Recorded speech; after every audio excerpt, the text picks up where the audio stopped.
so I can fill down the attendance list, please.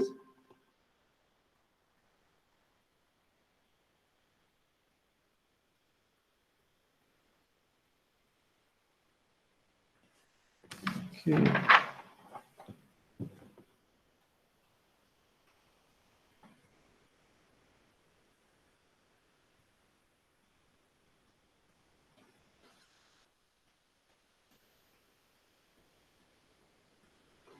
All right.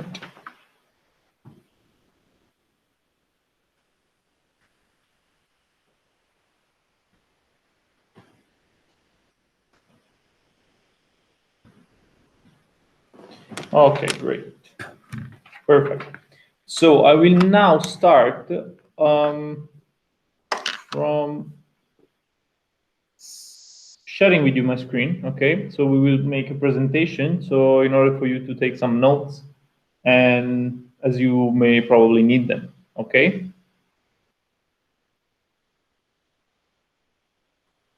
So I will now present my screen.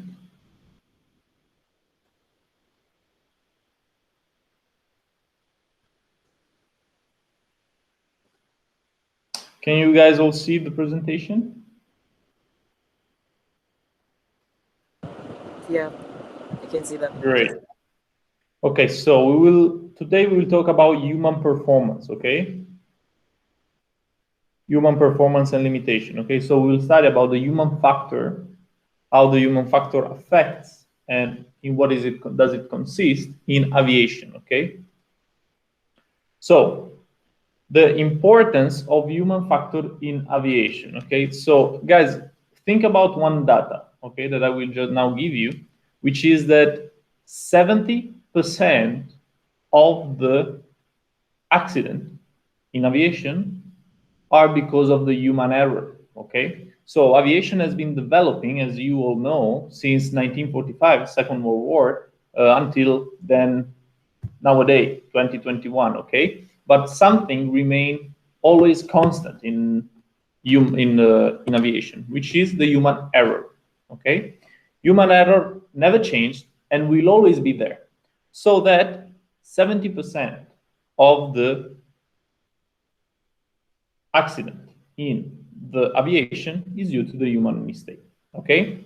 And imagine that due to this human mistake, 23% around happens during takeoff, and 23% of the whole accident happens during landing. Okay, why is that? Because as we will see also later, is the exact phase of flight where the request of pilot skills, knowledge, and attitude increase, and the safety margin decrease. Okay. So as we can see also from the picture, the crew action are actually influenced by many factors, but they can be enclosed in mainly four. Okay. Personal influences, okay, organizational influences, environmental influences, and informational influences, okay? So again, the science that study the human capability, physical and psychological, concerned to aviation. This is the human factor in aviation, okay? Then, as I was telling you earlier, here we got the diagram, which is explaining 70% of the accident are because of the human factor, and only 30% for other factors, which are usually technical factors. Okay, an example it can be a 30% example can be the accidents which happens because of the 737 Boeing 737 Max. Okay, they had the problem with this feature called MCAS. Okay, and that's unfortunately not pilot fault. That's not human mistake. That's a technical and calibration mistake within the aircraft systems. Okay. Now, so what is a mistake? A mistake, guys, is a outcome which was not planned, an unwanted outcome, okay? A wrong outcome. And how does this happen, okay? This happens, okay, because of the Swiss cheese model, okay? Now a model, idealistic model, which has been developed in the late 90s, okay, which is basically explaining why does mistake happen, okay? So this model is called the Swiss cheese model, all right? What does it mean? That let's say that on the side, let's see what, do you all see the red dots, guys? Moving red dots, please. Yes, okay. Yes, sir. So, okay, great. So on the left of the part of this part, okay, there is an action, okay? And on the right of it, there is a mistake. Hmm? Now, the slices of cheese represent each and every individual which is between the action and the outcome, okay? So if each and every individual, each and every parameter, each and every factor, okay, is put in that way that all the weaknesses which are considered the holes are aligned, then the mistakes will go through exactly those holes and will be the outcome of the action. Okay? Is it clear, Swiss cheese model? You can imagine, for example, the Swiss cheese example, the pilots, okay? The slices are the pilots, and the holes are, for example, the weaknesses that this pilot has. For example, a pilot does not know how to, maybe he lacks of experiences. The other pilot maybe has some problems with the landing. So maybe it's another factor can be the bad weather, okay? So they have bad weather. They have a windy approach, okay? They are lacking of experience. Everything is put in that way, in canalized, okay? In that way that the outcome will be a probable mistake. Hmm? Is it clear for everyone?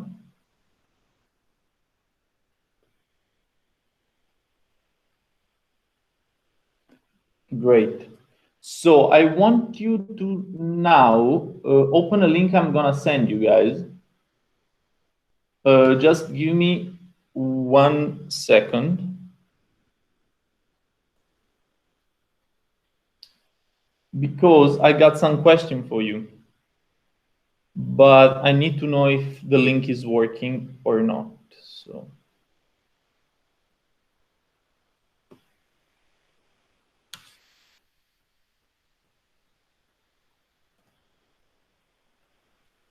So I will now send you a link and you have to open it, okay? And you gotta tell me whether you can open it or not. Hmm?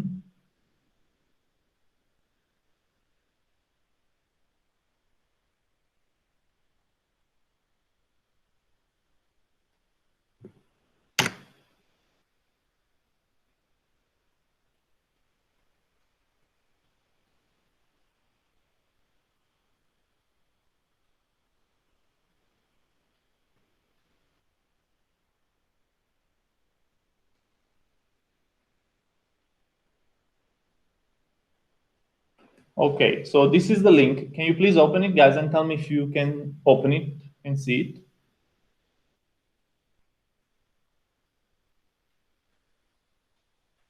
If it's working or not, if it doesn't give you any error, or if you are able to click on, because there are a couple of questions, and if you are able to click on the question. So you get a pop-up saying that you don't have access to the content. Okay. Is it for all of you guys like that you don't have access to it, or does it work?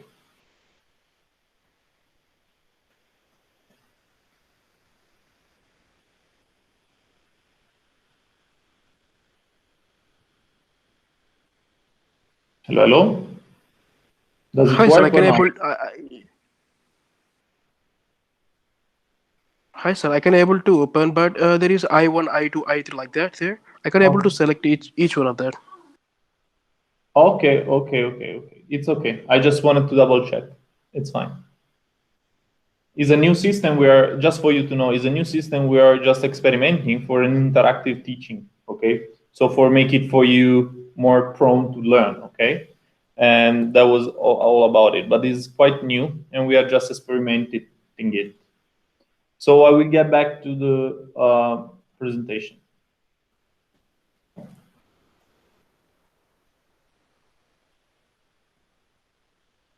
You all see the presentation?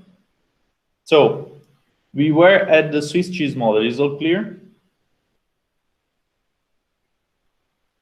Yes sir. Okay, great. Okay, so now vision. All right, we will talk about vision. So, guys, vision is the most important sense that we have, okay, especially during flight, okay? Despite the importance of vision, it is subject to limitations, okay, and dangers, all right? So, vision in flight is roughly like a camera, okay? And the structures include an aperture, a lens, mechanism of focusing, a surface for registering images. Okay, this is roughly how it works. The wavelength comes inside the eye, all right, gets to the nerves, all right, and it gets transferred to the brain, all right, which is roughly like a camera, okay? Of course, without the brain. The image gets toward the lens and the lens projected on the somewhere, a wall or anything, okay? So let's take a look at how it works deeper, okay, in the deeper details, okay? So first of all, there are a couple of parts that you have to be familiar with, which are the pupil, which is the black center spot in your eye, okay, the very delicate black center spot in your eye. Then you have the iris. The iris is what commonly we call eye color, okay?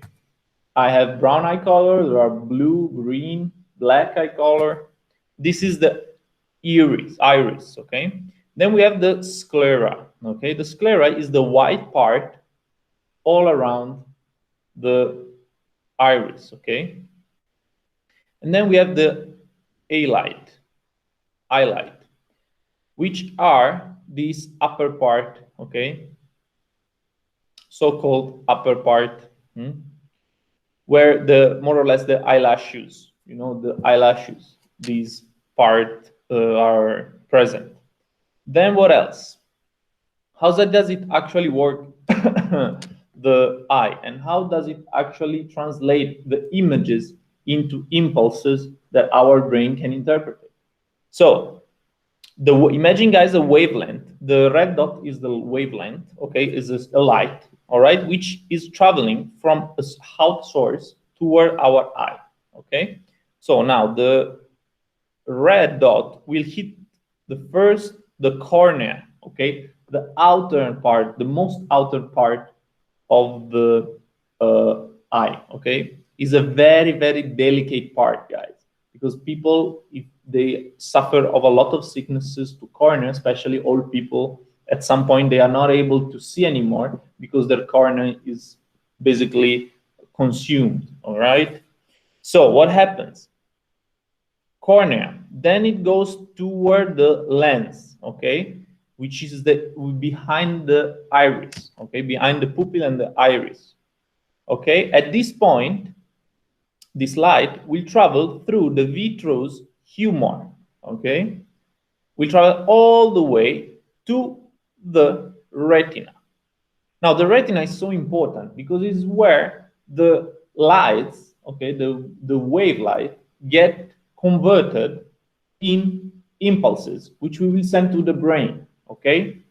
So in the retina, you will change, you will switch, okay, through sensitive cells, the wavelength into the waves, lights into the impulses. And these impulses through the optic nerve will proceed to the brain, and then the brain will interpret them. Okay. Now, what are these sensitive cells which actually change, which actually interpret and change the light into impulses? These sensitive cells are called cones and rods.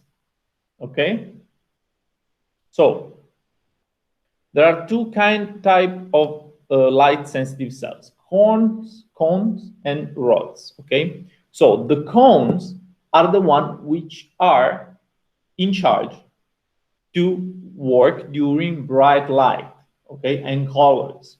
All right, so color vision and bright light. Okay, and they are mainly focused in the center part of the retina. Okay, the rods instead are used for the night vision. Okay, and they can function in less intense light.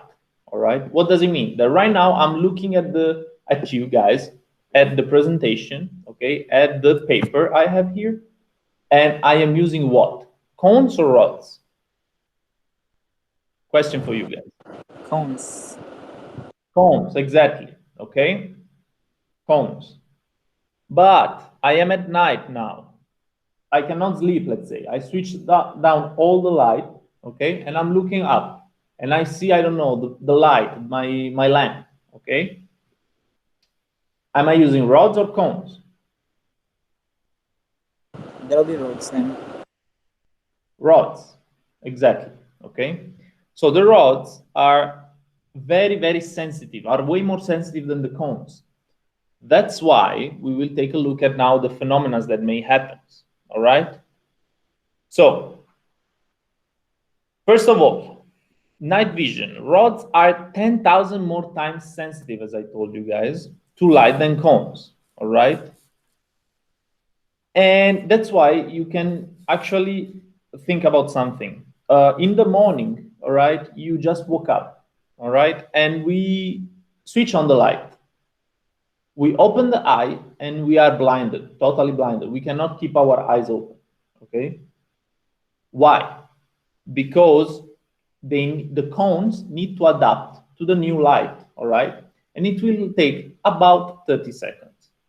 But what happens to the rods? What happens when we are switching off the light, okay, of our light? We start sleeping, okay, but we are actually unable to sleep, and we look at our environment around us, okay? So how long do we actually take to adapt our um, our eye to the new darkness? Way longer. Have you ever tried it, guys? Have you ever have you ever realized it?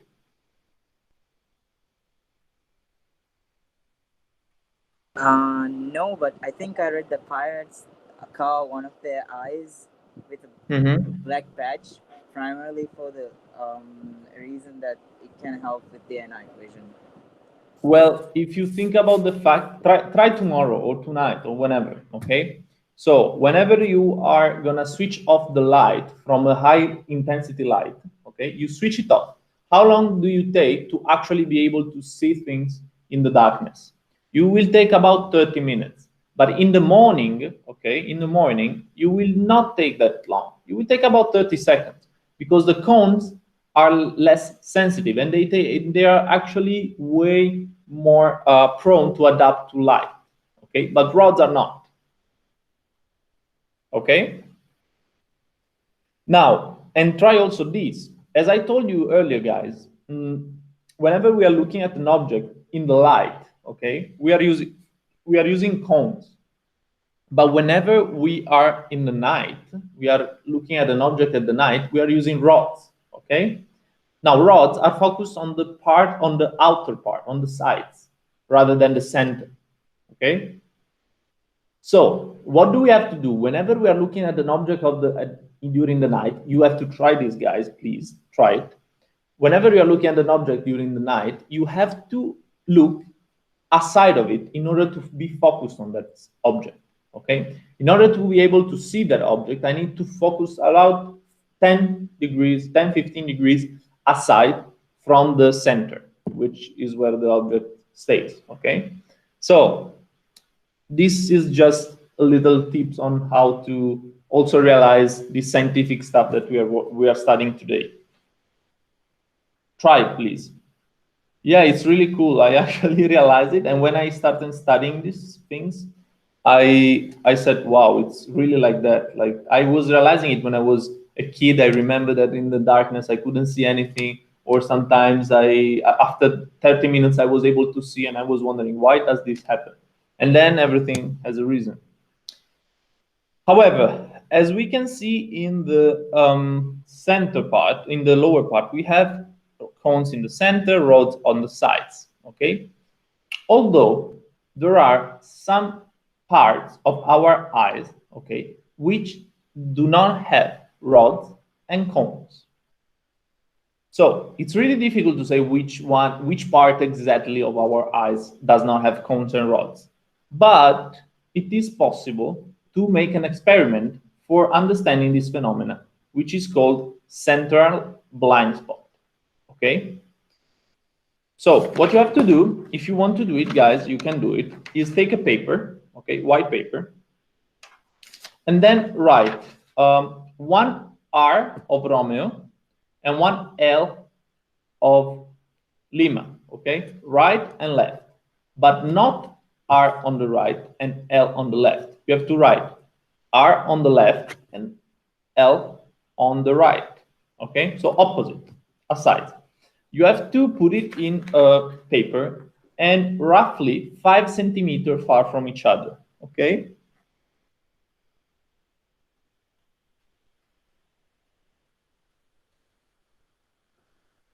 Roughly, okay? So at this point, you got it, we should have something like this. If you see it, can you see it? No, Right. sir. All right. However, it's just one R and one L, okay, on the paper. So now you have to keep it in front of you and look at it about 15 centimeter far, okay? And close the left eye, okay? Focus on the R of right, okay? And go get closer to it, get closer to it, get closer to it, get closer to it, until at some point you will not be able to see the L anymore. You will not be able to see it anymore because usually you are able not to focus but to see also the other word, the other letter. But like with this experiment is proving you that you have some parts of the eye which are not able to see at all. You are actually blind, okay?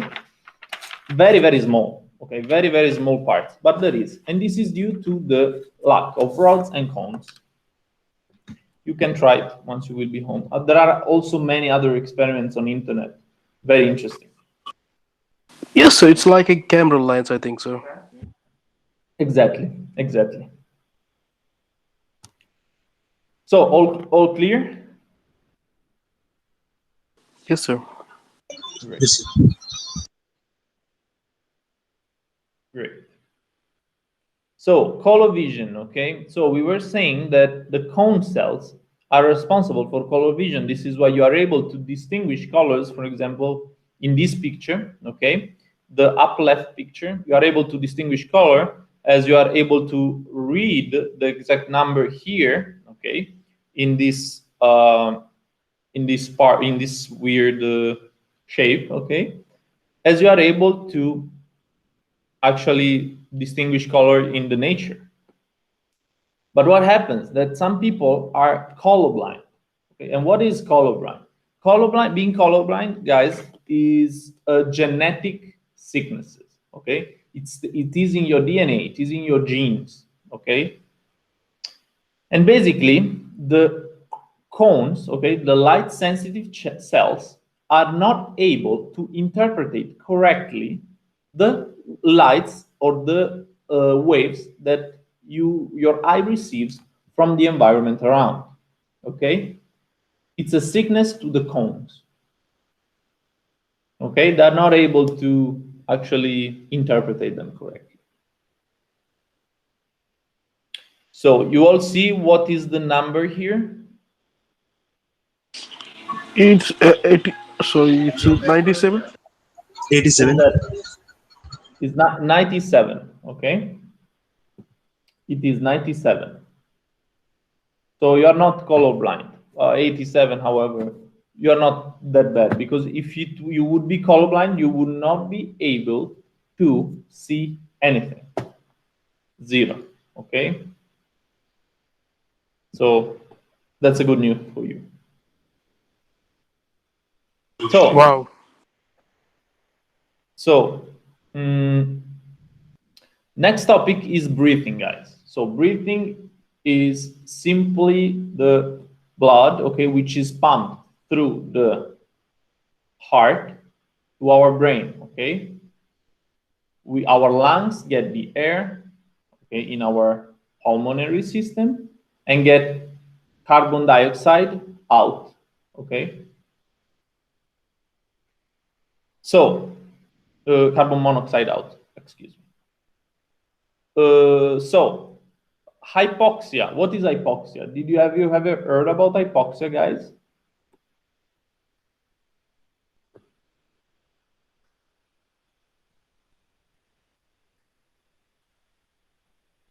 Anyone ever heard? Yeah, okay. So hypoxia, guys, is the actually lack of adequate supply of oxygen to our tissues, to our brain, basically. Okay, so you can experience hypoxia whenever you go at higher altitudes. Okay, and why does this happen? So I will use the whiteboard for this, so you will be able to understand better with the draw.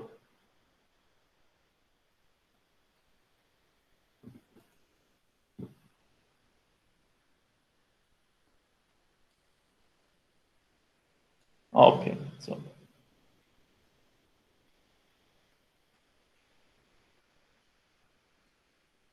so do you all see the whiteboard? Yeah, okay, great. So what happens to the pressure when we go at higher altitude, guys? What happens to that? To the air pressure. Falls. The pressure falls. Exactly. So you are at the sea level, let's say. This is the sea level. And we go up, okay, in the air at, let's say, 5,000 feet.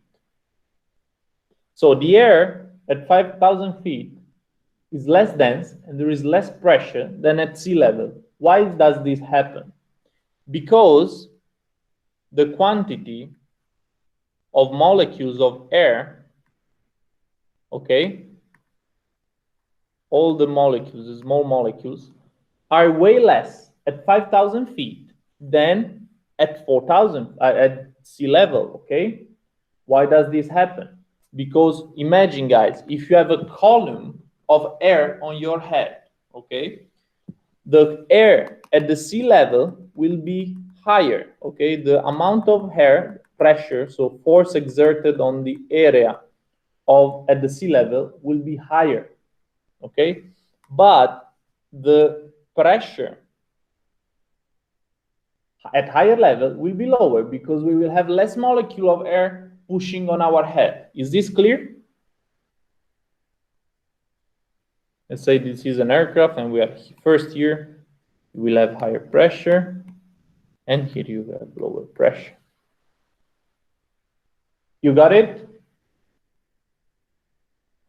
So let's say, Ali, let's take this column, okay? Do you see this column that I have been drawing on the whiteboard? Okay. The aircraft on the ground has way more molecules of air on his head than the one at 5,000 feet. Do you agree with me, right?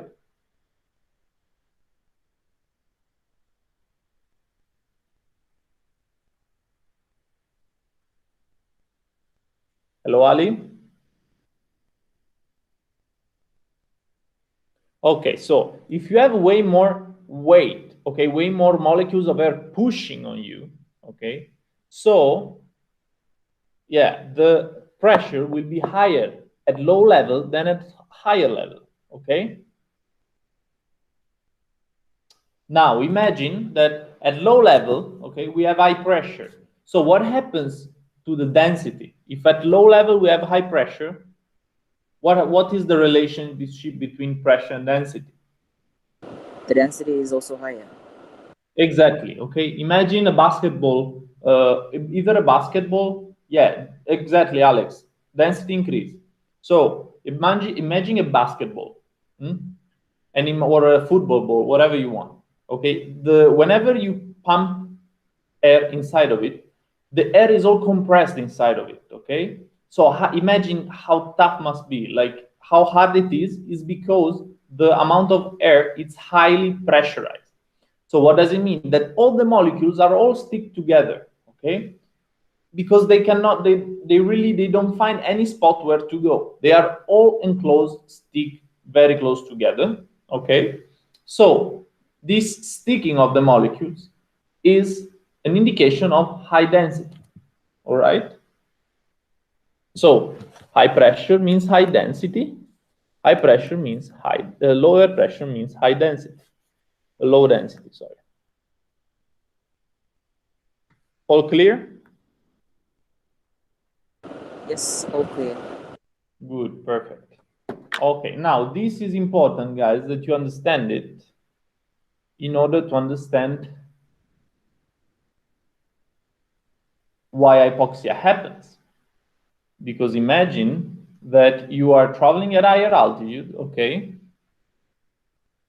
You travel at higher altitude, and at some point, the pressure, okay, on your body, which pushes the blood to your brain, it's not enough.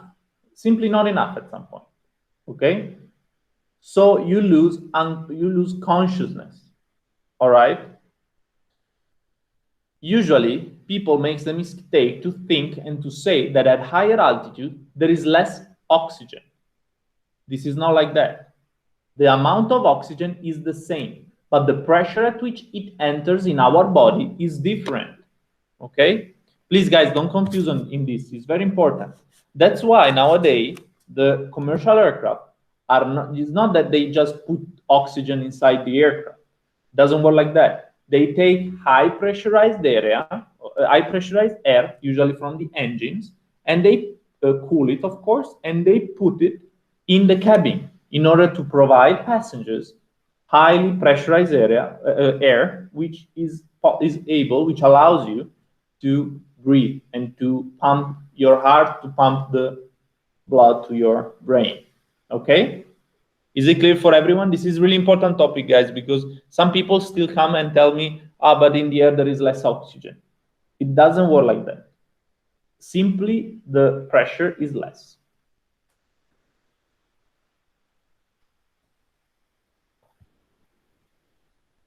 So now we have been talking about hypoxia, and there are also different types of hypoxia. Okay, so there is hypoxia when the insufficient oxygen is available to the body. Okay, simple as that. We don't have, our body does not have enough oxygen because the pressure is not enough. Okay, so the oxygen doesn't reach inside our body. Hypemic hypoxia, blood is not able to take up and transport enough oxygen due to lack of red blood cells. Okay, so you know that we have red blood cells, white blood cells. Okay, each one of them, they make different role in the body. Okay, red blood cells, they accomplish the task of bringing oxygen to the brain.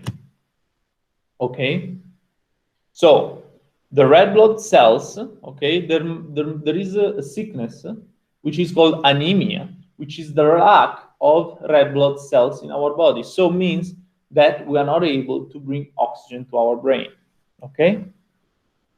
Then stagnant hypoxia, okay, which is oxygen very rich of blood in the lungs, but is not moving. Simple, not enough pressure. Again, histotoxic hypoxia instead is the inability of the blood, okay, cells to actually carry the oxygen because it's due to an intoxication, okay, alcohol or drugs, okay.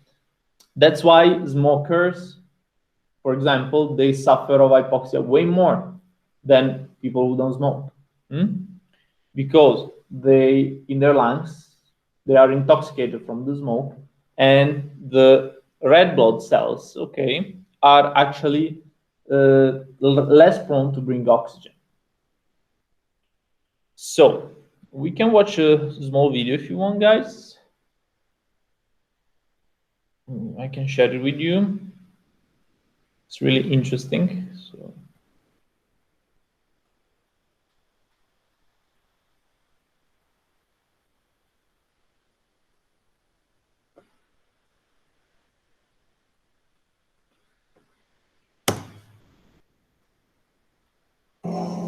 So I will share with you.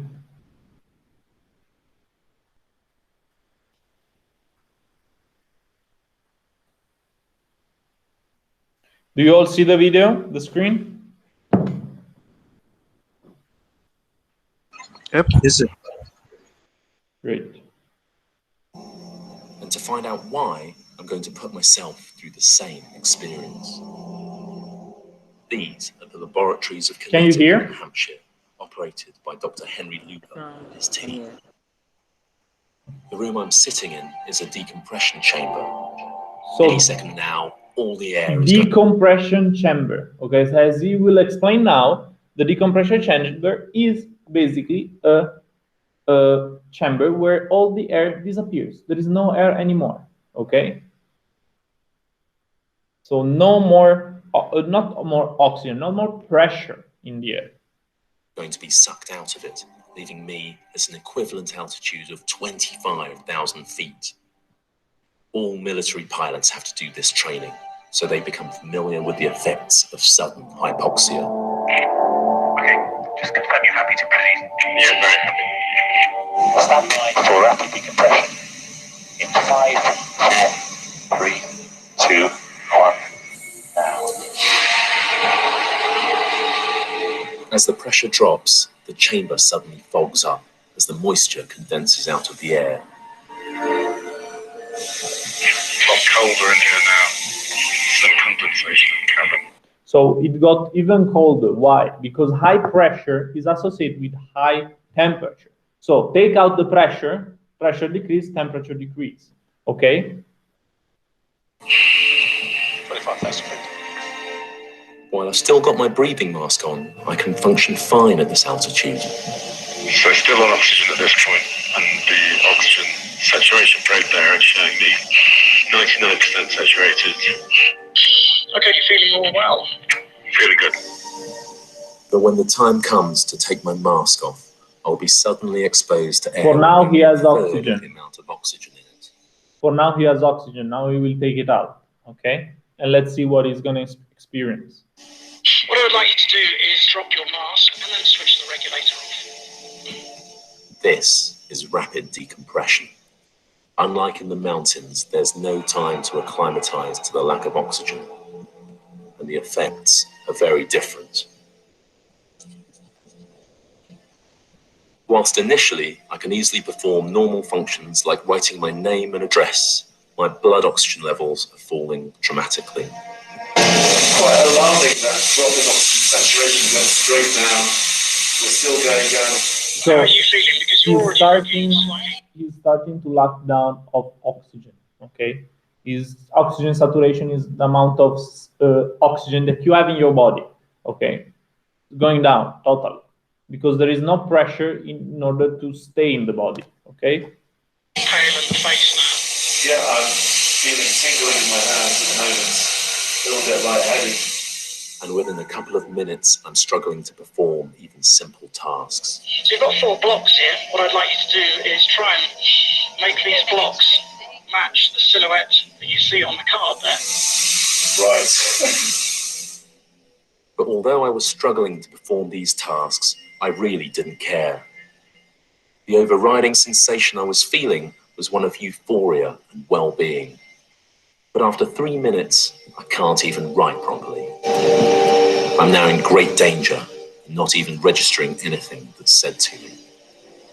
And we need to take some corrective actions now. What I'd like you to do is lift the mask up to your face, Kevin. Lift the mask up to your face. Lift the mask up to your face, Kevin. And I will do that for you. What I need you to do now is just take long, slow, gentle breaths. Without help with that mask. So guys, have you seen? He was not able even to take his mask up to his face because like hypoxia basically will not allow you to perform normal functions. I would have passed out in my chair, and I'd been without my oxygen supply for less than 4 minutes. A 60% beats of 80 beats a minute. I'm a very sick person right now, and there it goes on the oxygen coming back up. Feeling a bit better now.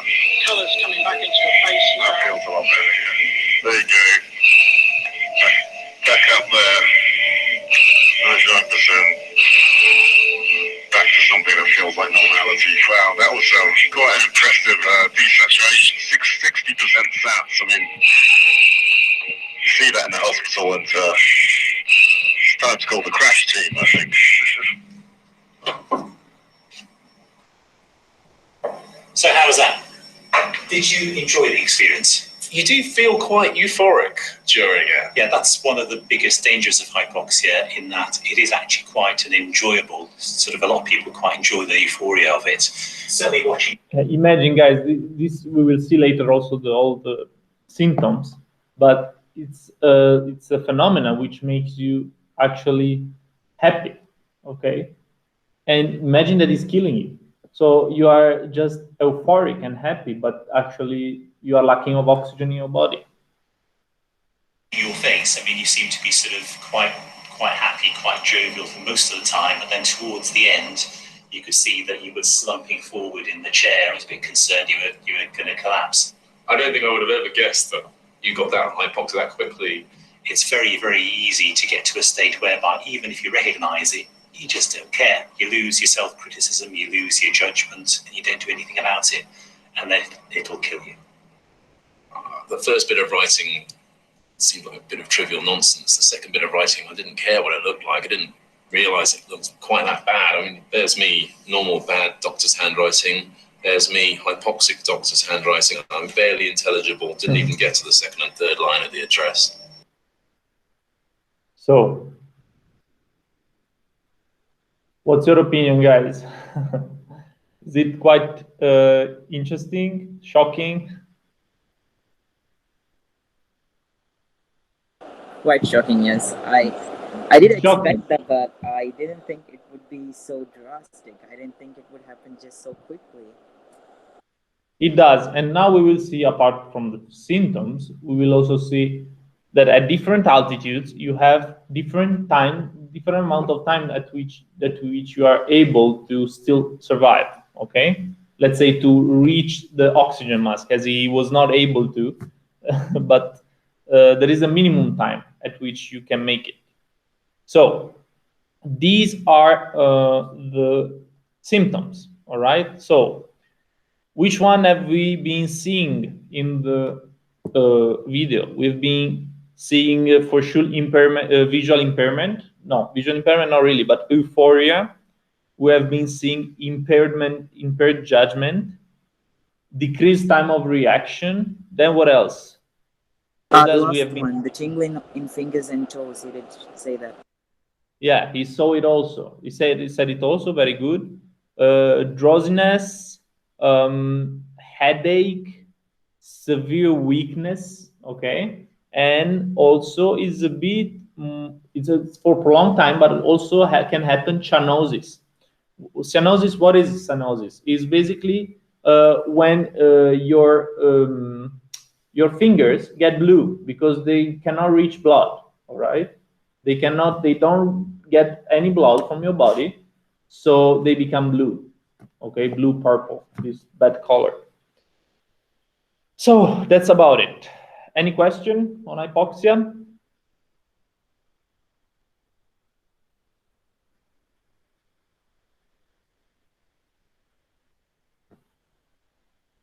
Good, all right.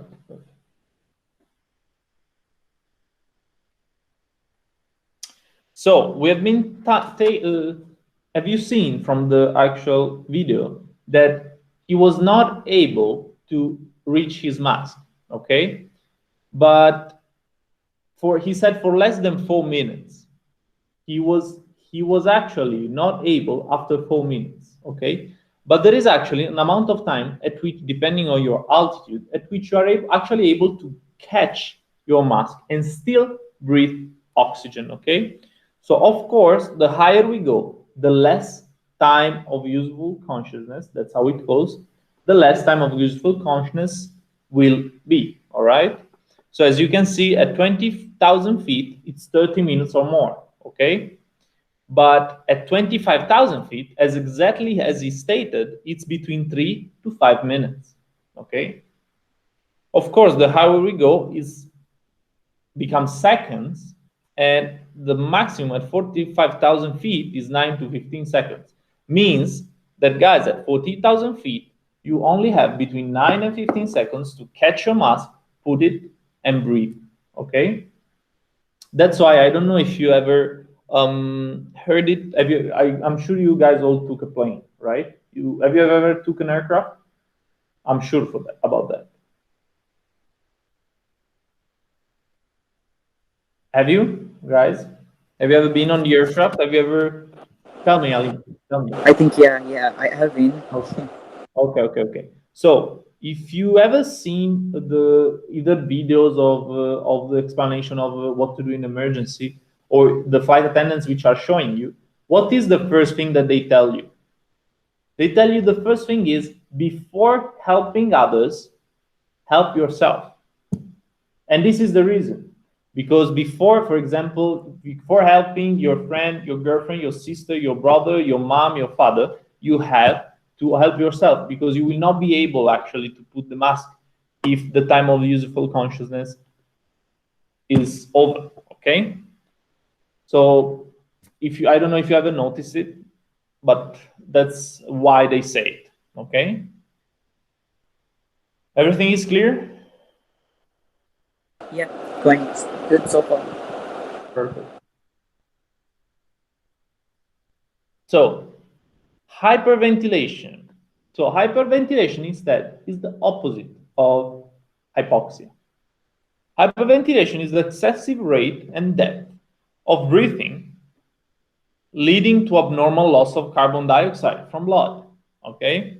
So, as we've been stated before, you breathe oxygen and you release carbon dioxide. Okay?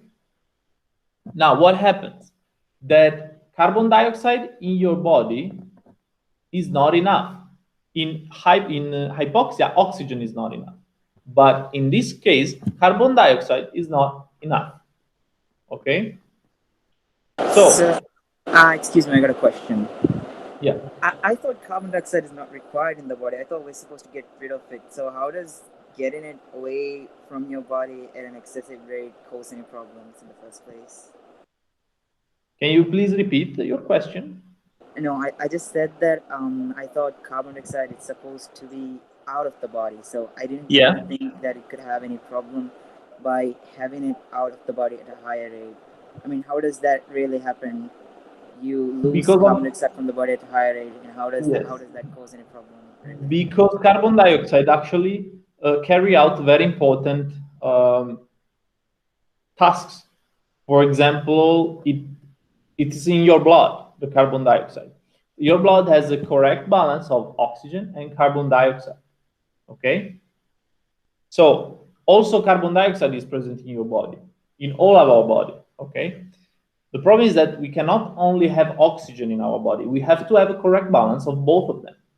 So sometimes what happens that carbon dioxide is not enough, simply, okay?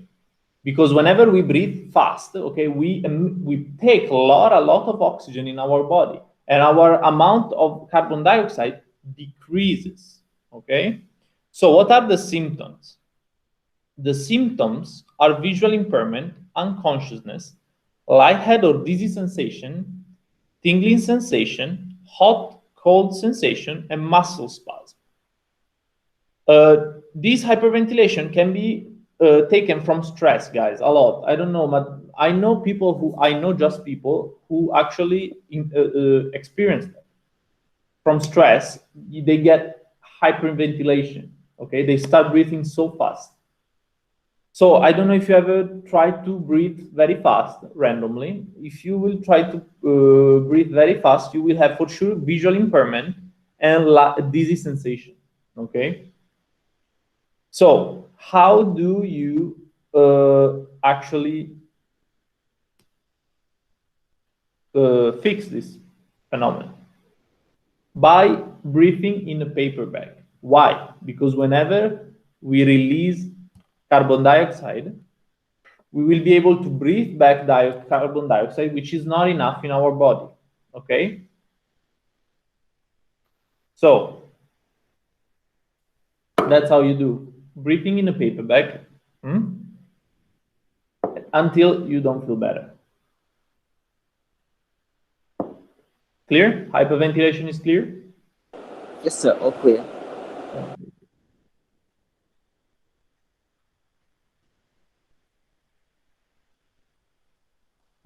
Okay, great.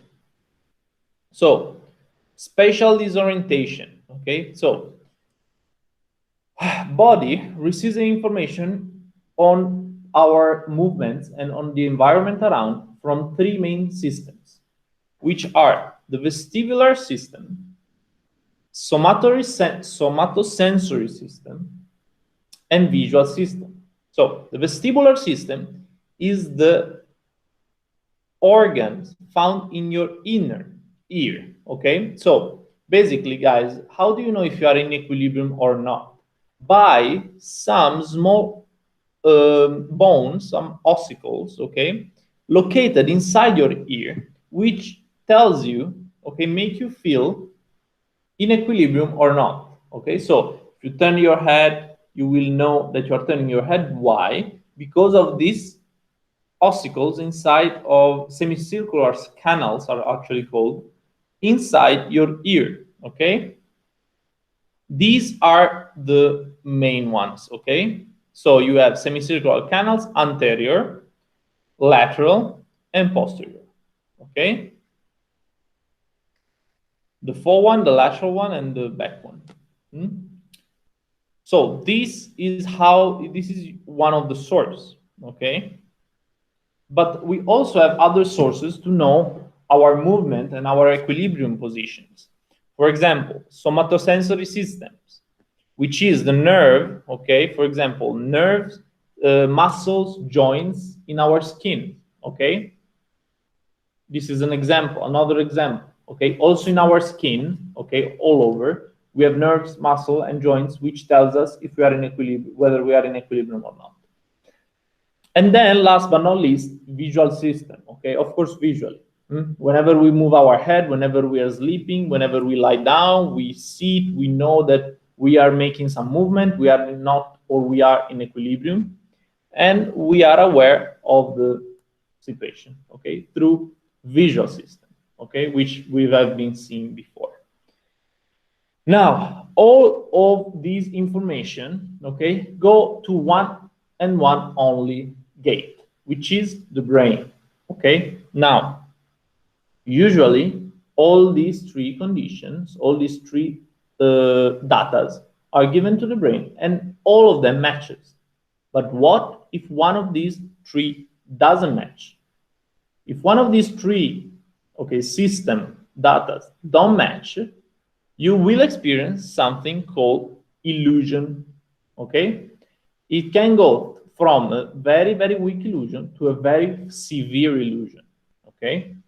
Now, we will see what kind of illusion we can encounter in flight, okay? And we will see also how to be aware of them and how to recognize and how to put a remedy to them. Now, the first illusion is the vestibular illusion. So, for the vestibular illusion, we have to make a short, let's say, briefing, okay?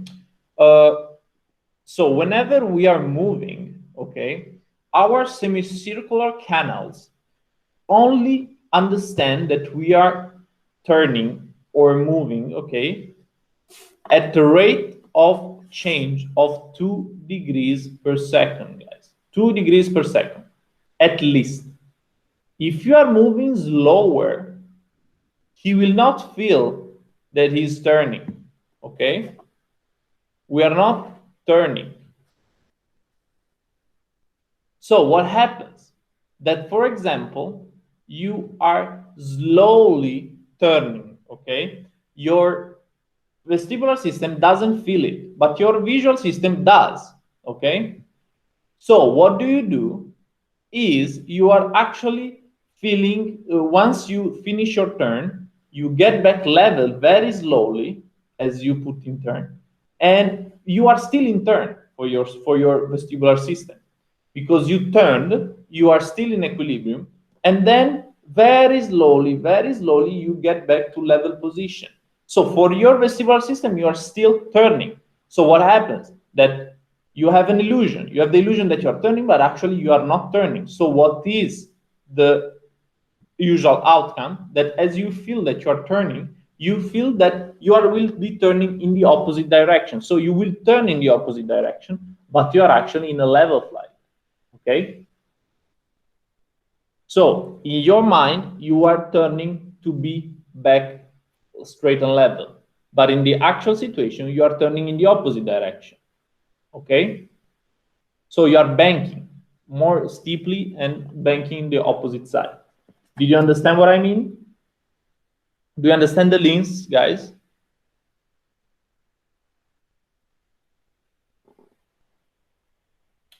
Great.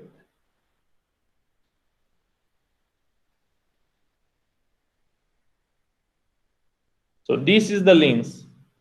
Then another interesting, by the way, yeah, this is how it is inside your ear, okay, in the semicircular canal, okay.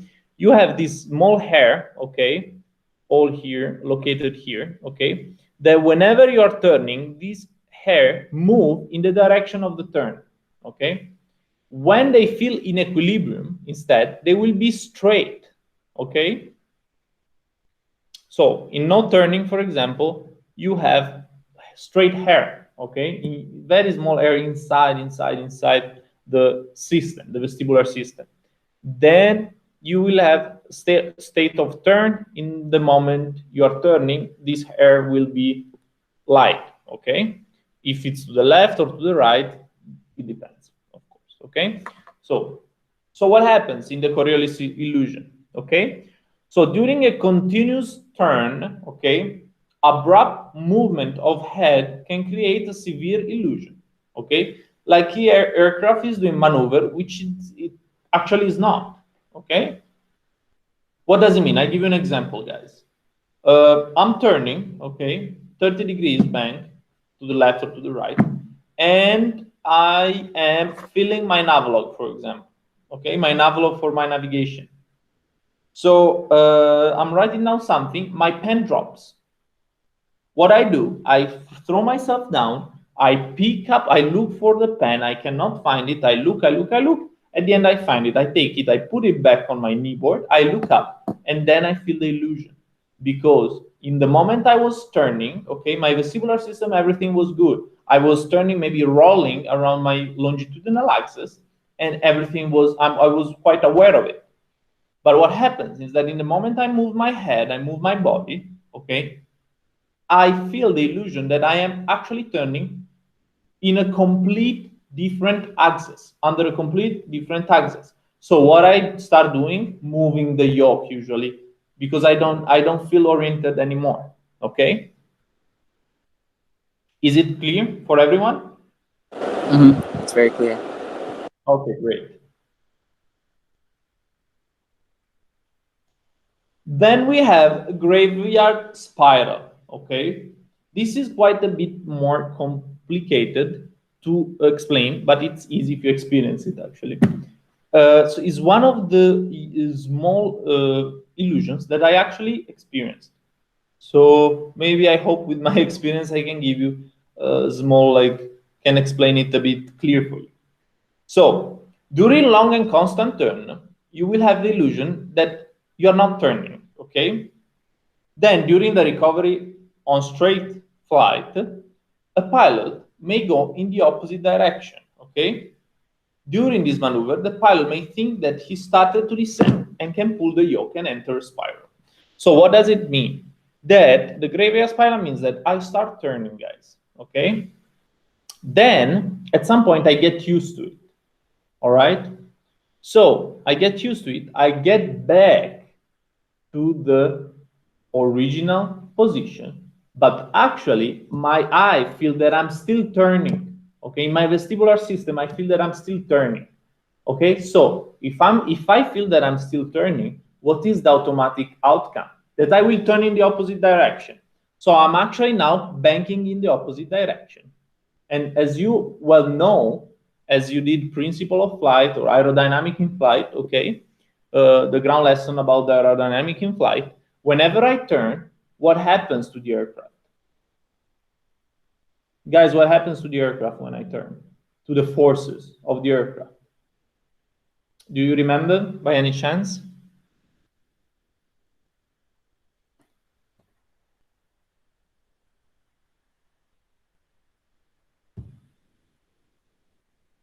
Okay, so I tell you what happens. Whenever I turn, okay, the horizontal component of the lift, which make me turn actually, is added to the weight. So the weight of the aircraft actually increase, okay? And if I don't make correction, I will start descending, I will lose altitude, okay? So what is the first, if I feel that I'm losing altitude, what will be my correction? Pull up, okay? So my vestibular system told me to turn in the opposite direction, and basically I feel like I'm losing altitude because of simple physics, and I start pulling up. So I enter a spiral, okay? Constant spiral, continuous spiral, okay? So this is what happens in the graveyard spiral.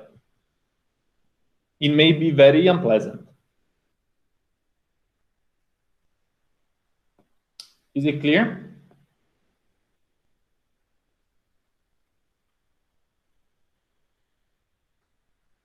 Is it, guys, clear for everyone?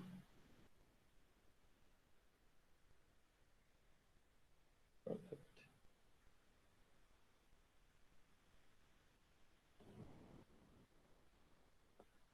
All right.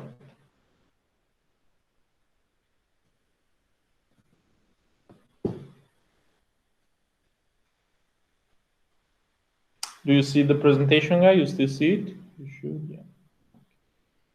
So, another very interesting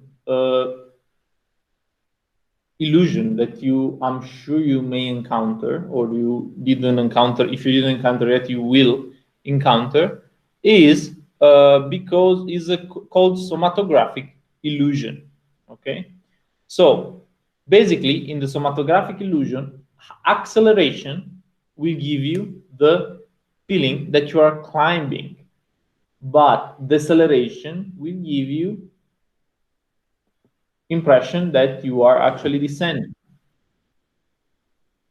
Why does this happen? Imagine, I'm sure you felt it, okay? Whenever you give power, okay, or whenever, let's say even in the car, guys, okay, you accelerate, okay, the car accelerate, okay, and you get pushed to the seat, okay, and it's feeling like your vestibular system in an airplane especially is feeling like you are actually raising, so you're climbing.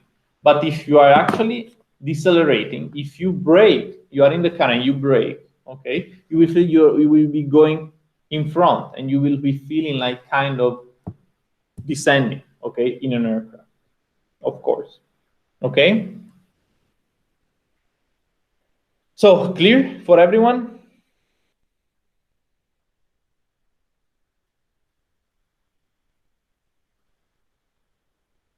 This basically happened, as you can see, because of the resultant. You know what the resultant is, guys? Are you aware of what the resultant is in physics?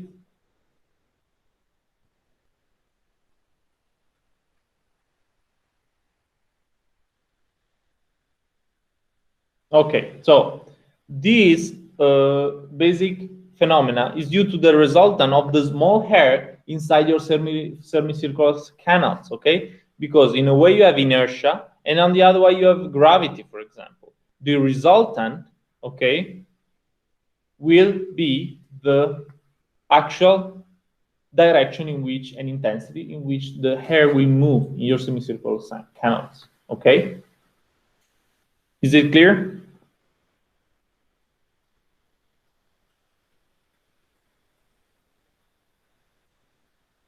You may find some question about this illusion, okay? So if you will find question about this illusion, guys, keep in mind that to associate acceleration with climbing and deceleration with descending, okay? Now, visual illusions. So, okay, so you have two main visual illusions, which is the false horizon and autokinesis.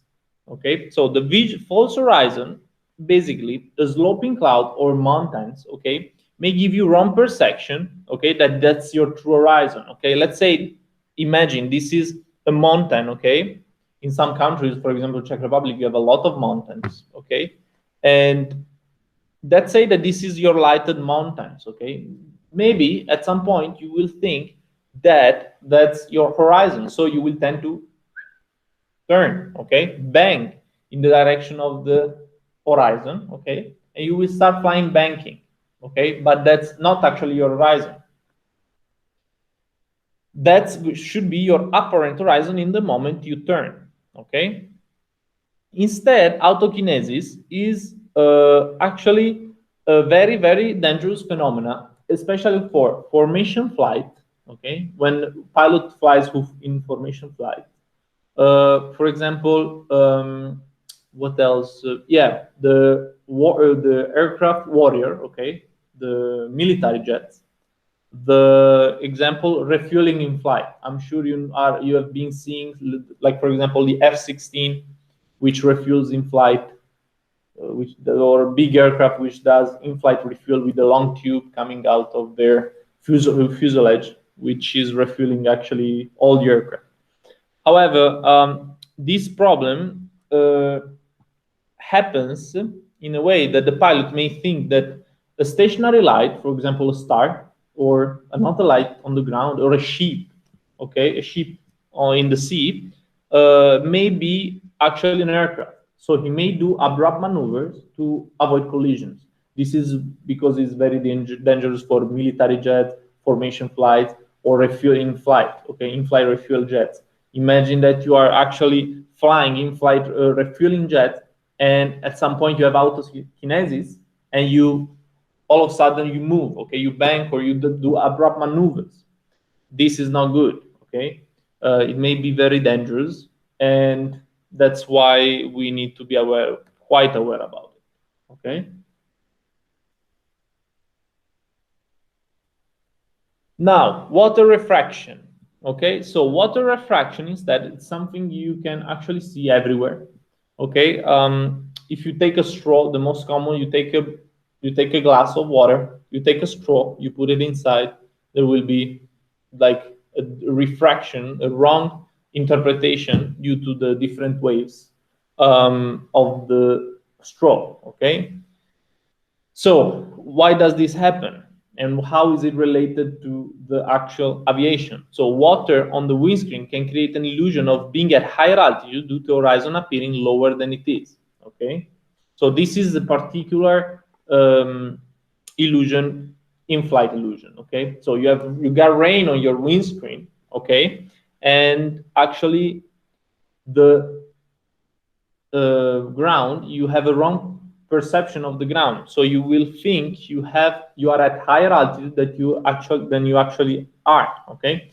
So this why is that dangerous? Because your first correction will be to fly at a lower altitude, so closer to obstacle terrain and so on, which is never good. Okay. So be aware of this. This I experienced it as well. So be aware of this illusion. Okay. One of the biggest mistake may be to fly during landing. I'm landing, okay, with my aircraft. I have a windscreen, like water all over my windscreen, and basically I will actually fly a lower approach than I actually should fly, because my illusion will be to be higher than I actually am. Okay, clear? Very clear, sir. Okay, another optic. This is not called visual illusion. This is called optical illusion.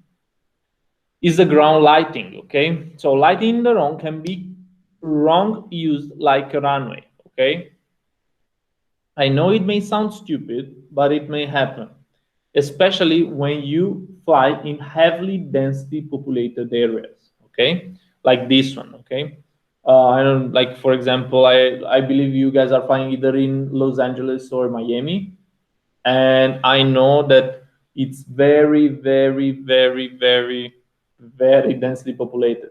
So be careful not to confuse. Okay, especially at night. So how to avoid it is that, no, not confuse, especially, for example, you see these highways, okay, and how you call it, long ways, long roads, okay. Do not confuse them, okay, with the runway. So be always aware of where you are. What else? Optical illusion, another optical illusion. So what happens here? So the runway width of how a runway is wide or narrow, it may influence your actual perception of the altitude at which you are, okay? So imagine this runway, okay? Let's take the first one. This is a narrow runway, okay? This narrow runway may give you impression that you are at higher altitude than you actually are, okay? This is a normal runway, which we'll get very soon in what we mean for normal runway. And then we have a wide runway, okay? So wide runway instead will give you the impression that you are lower, okay, than normal. So what is a normal runway, guys? Normal runway, it doesn't mean that it's normal or there is a value which corresponds to normal. The normal runway is the runway at which you are used to, okay? Because whenever you are used to some dimension of the runway, okay, and you may go to another airport or to another airfield where the runway has a different length or width, okay, you may fall into optical illusions, all right? So be aware of it, please, very well, and do not confuse, okay? Be aware what I mean, and do not confuse what I mean. I mean to study the chart before, study the airport chart before. So you know that for example, in Miami, let's say the runway width is 16 meters, 16 meters. I know that if I go to Orlando and I have to go to Orlando, my runway width will be 20. Okay, so I will know that I may have this illusion. So please prepare. Okay, is it clear? Yes, sir, it is. Good. So instead, this may work the same with the slopes. Okay, so what is a runway slope? Runway inclination with respect to the ground. Okay, so runway slope, downsloping on the runway can create the illusion that the pilot is lower than actual. Okay, and instead the upslope, okay, may create the illusion that the pilot is higher than actual. Okay, is it clear? If you Totally think makes about sense. if you think about it, it this actually makes sense because you are actually seeing a runway, okay, which is going upslope. In case it's going upslope, okay, you are actually higher than you feel higher than you are because the threshold of the runway will be lower than the end of the runway, okay, and vice versa on the other case, okay.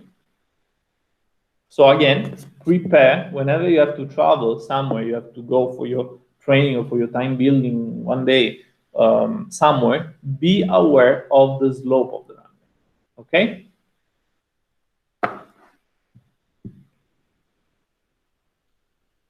Okay. So the next part is aeronautical decision making, guys. Is it okay if we make 15 minutes break?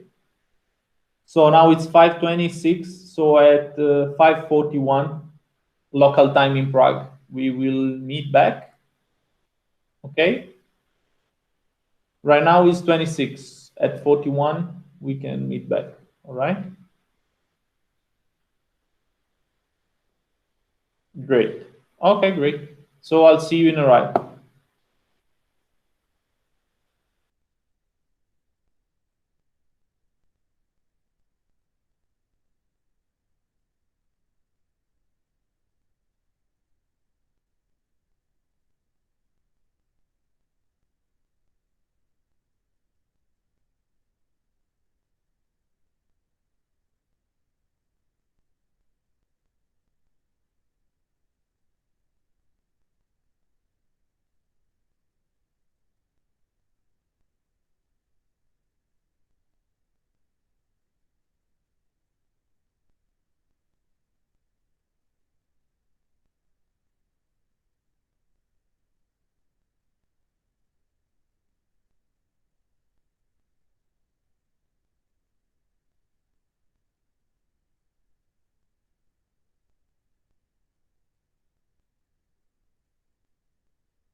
Hello, guys. Welcome back. Are you all back? Yes, I'm here. How was your break? Good. Perfect. It was good. It was good. Thank you.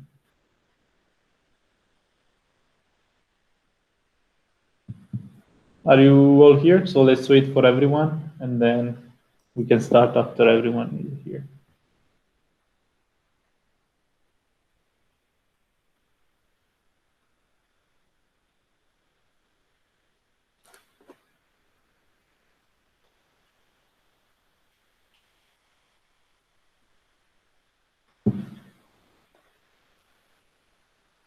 All right, Alex, welcome back.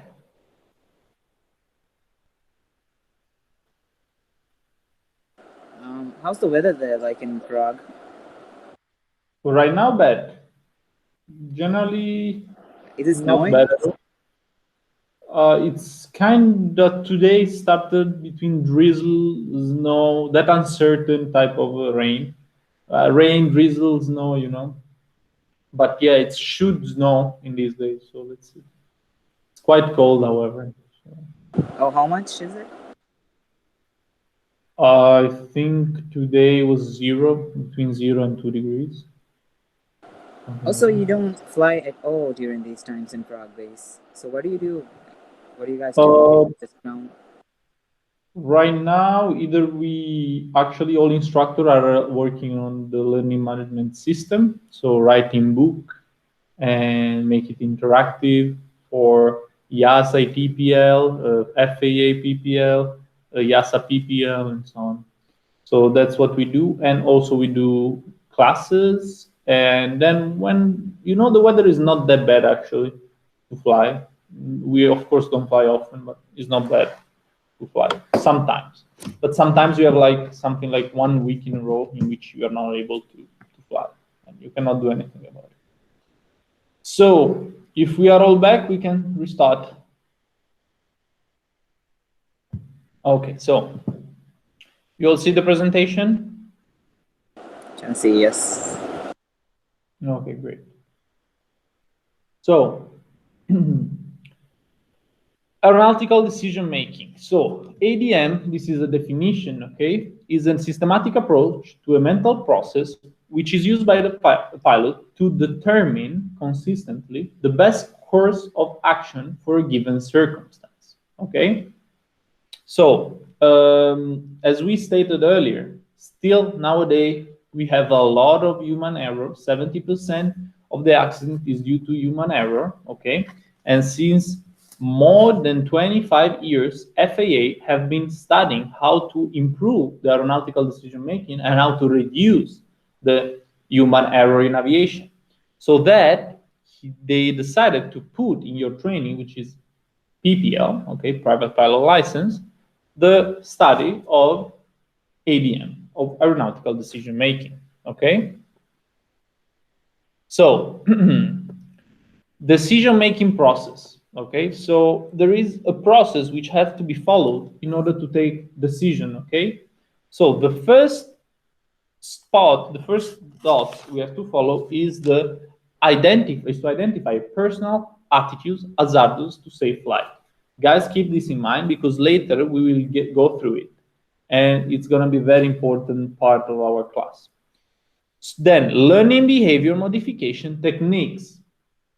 Learning how to recognize and cope with stress. Very important this as well, and we will just get back to it in a second. Development of risk assessment skill. So how do I actually assess the risk? Okay, I need to assess the risk of a certain situation. And last but not least, actually almost the most important, is using all resources available to you, okay, the pilot. Guys, one actual secret of the aeronautic decision-making process is to use as many resources as possible. We have nowadays an amazing amount of resources that we can use in flight also, okay? In flight, we can use the co-pilot or the instructor or your friend with whom you are flying your time building. We can use the control tower. We can use our huge sources of electronic sources of weather. We can use huge amount of electronic sources for airspaces. Okay, so this is everything put together. Okay, these all resources, they will make the tip of the top of the decision making process. Okay, now I will share with you the whiteboard because I want to just talk slightly about the stress. Okay,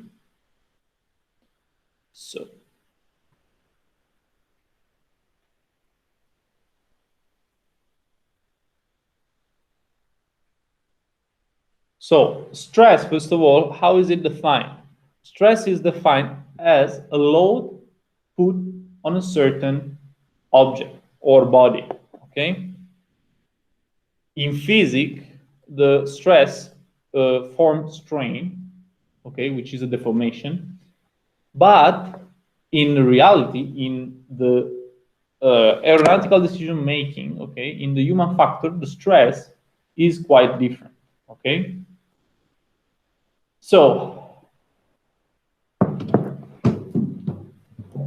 have you ever guys experienced stress? I'm just all the curious. Have you time, ever I guess. all the time? Okay, that's good. So let's see. Do you all see the whiteboard? Everyone can see. Okay, great. So we will analyze now a small graph in which on the x-axis we will have the stress. Okay? And on the y-axis we will have the performance. So how good I am to accomplish something. That's the performance. Okay? Now, the graph looks more or less like this. What does it mean? That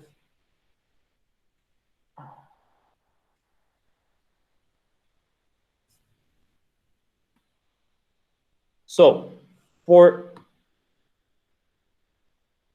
zero stress, we will have for a little bit of stress, okay, we will have zero performance. But then let's say that our stress slowly rises, okay, until x1. All right. So the rising the stress, the higher will be our performance, okay, as you can see here, until a certain point, which is the breakout point, which is where our performance will be the highest, okay, our performance in accomplishing something. But then what happened? That the stress overcome the maximum stress, which is actually good for the human body. And our performance will decrease until zero, okay? So there is only a little amount of stress with which the human can cope, okay? But there is one value of stress only, which will give you the highest, excuse me, which will give you the highest performance, okay? This is everything to say that some stress is good, okay? That's why your instructor, whenever you fly, is not, it may give you some stress, okay? But that's good because that stress will give you the best amount of performance, okay? But if you put too much stress on a human, he will not perform anymore, okay? Is it clear? Very clear, sir. So guys, stress is not always bad, okay? It may be good also. Of course, in the correct amount.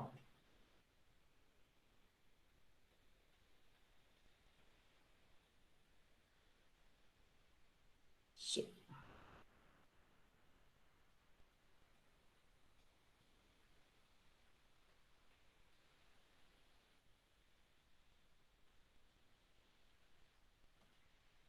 all right, so we have been talking about the human behaviors, all right?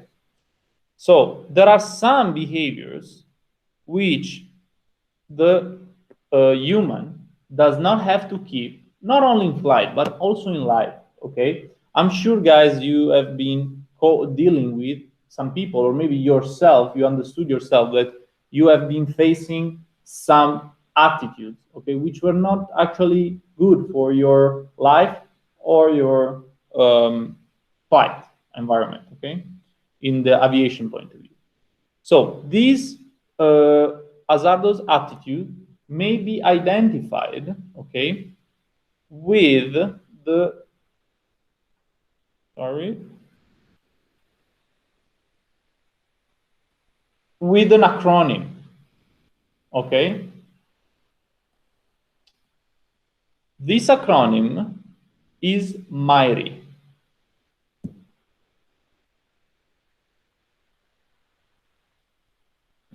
You should be able to see the whiteboard.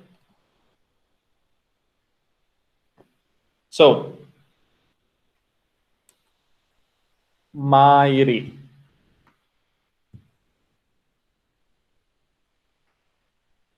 So M, macho, okay, the classic person who is everything is on him, okay, he's the best, nothing will ever hurt him, nothing will ever happen to him, he is the man, he is the best, okay. A, anti-authority, okay, classic person who doesn't feel like listening to rules because for him rules are not valid, okay, he thinks that if he does like that it's better, and rules are there just because, I don't know, we have to study it because they want to make our life miserable, okay. It's not actually like that, guys. Rules are there in order to be followed, okay, especially in aviation. I,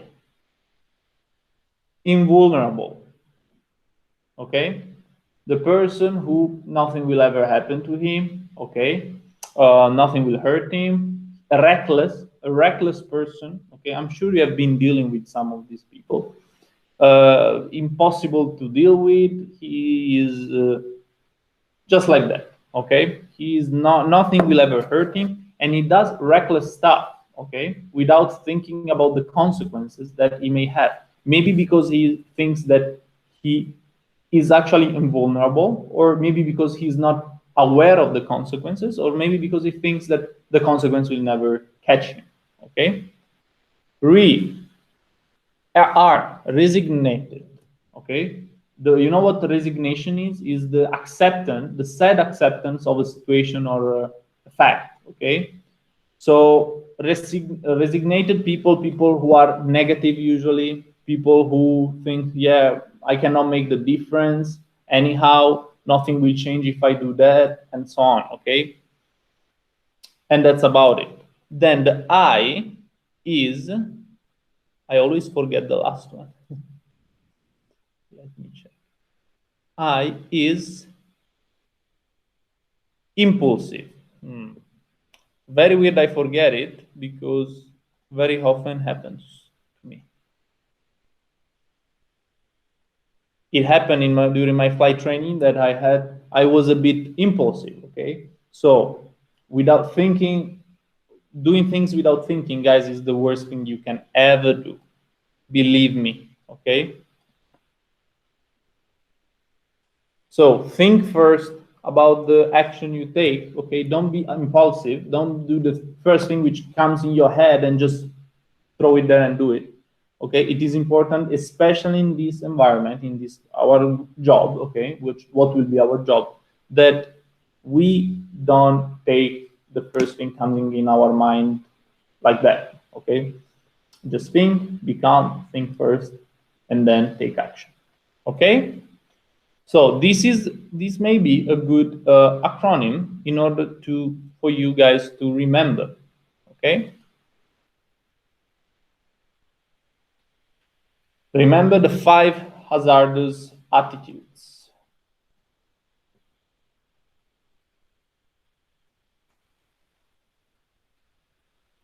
Okay, so again, how do we actually avoid this reckless and hazardous attitude? Anti-authority, we avoid it thinking, follow the rules. They are usually right. That's the reason for which they are there, guys. As I told you before, rules are there for a reason, okay? We have to follow them. Then impulsive, think first, don't be so fast. Invulnerable, it could happen actually to me, okay? So always think at the worst case scenario, okay, in order not to fall in this hazardous attitude. Macho, taking chances is foolish. Don't take chances. Don't challenge yourself in stupid. Life is not a game. That's what we try to teach.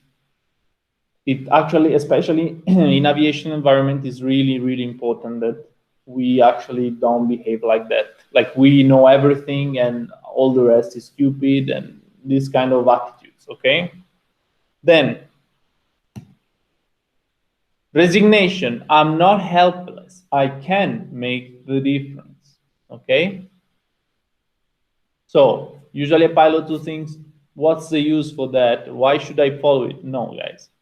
All of us makes a difference. Okay.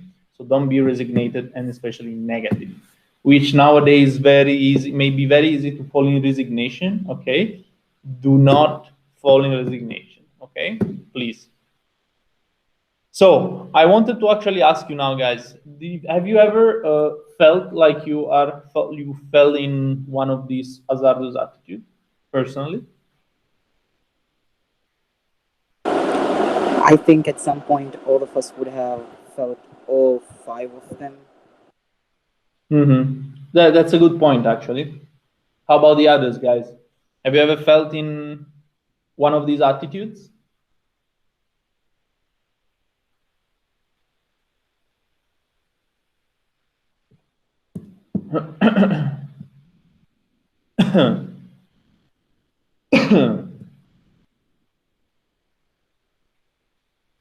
Hello, hello.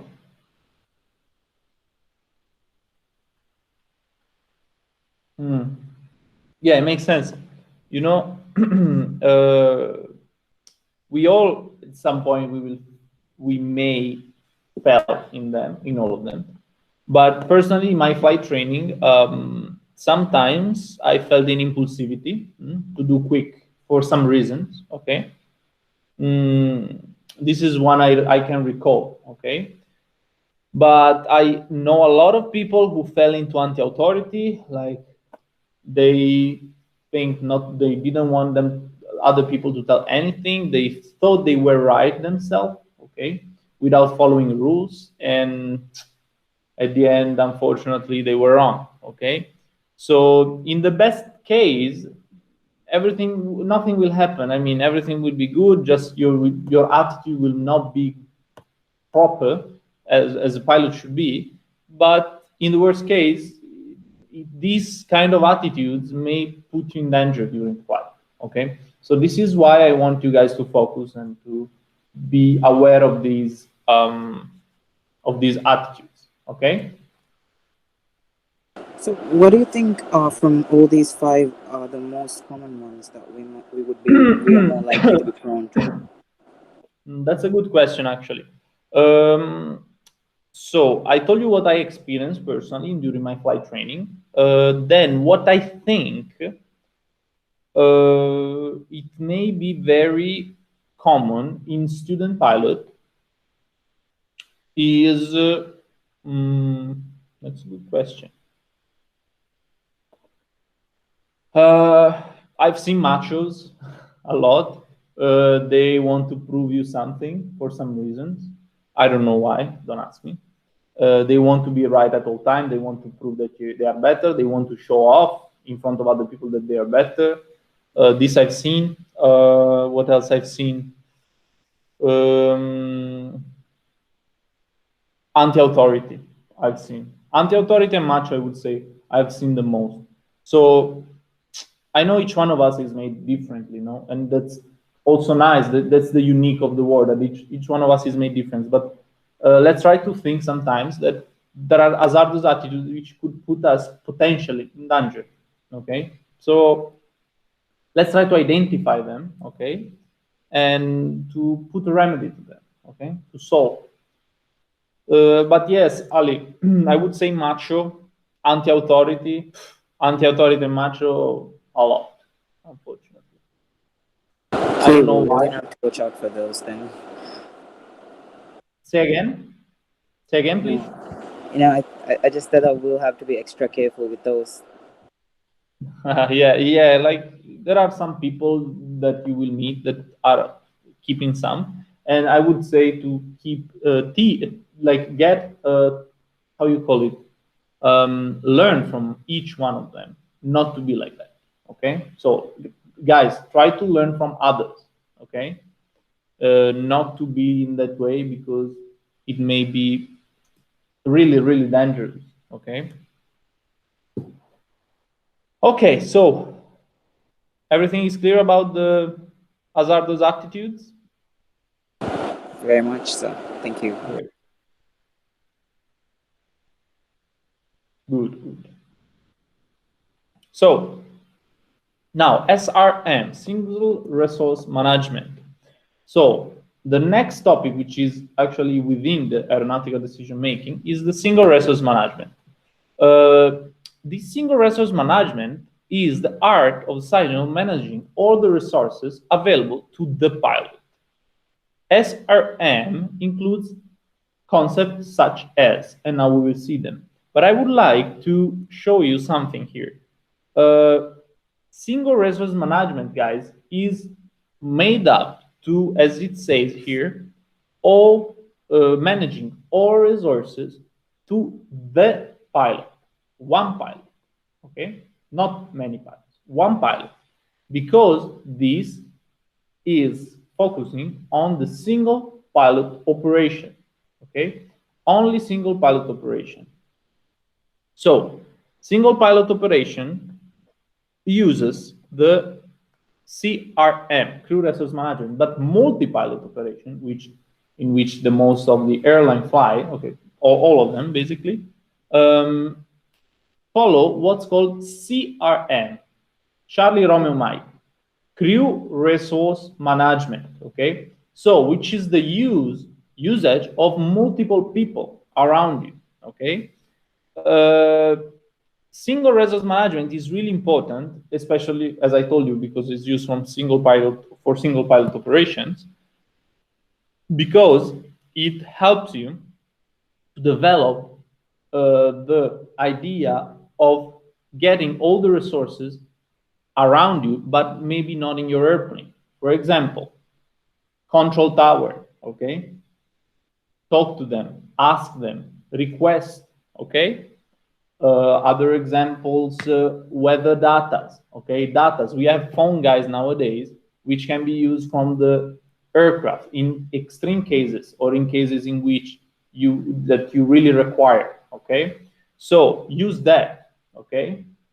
We have many resources that nowadays we can use, and especially in single resource management, single pilot operation, it's quite useful, okay? So SRM includes concepts as aeronautical decision making, such as risk management, task management, automation management, CFIT, and situational awareness. Okay? So, risk management proactively identify safety-related hazards and mitigate the associated risk. Okay? Now, what does it mean? Here, there are two terms that you must focus on, which are hazards and risk. So, guys, what do you think is the difference between hazard and risk? Can any one of you tell me the difference between an hazard and the difference between a risk?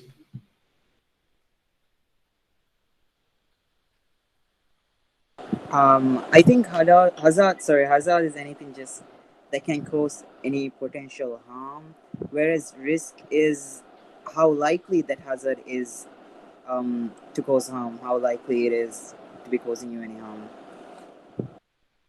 Very close. You went very close to it. But I like your statement.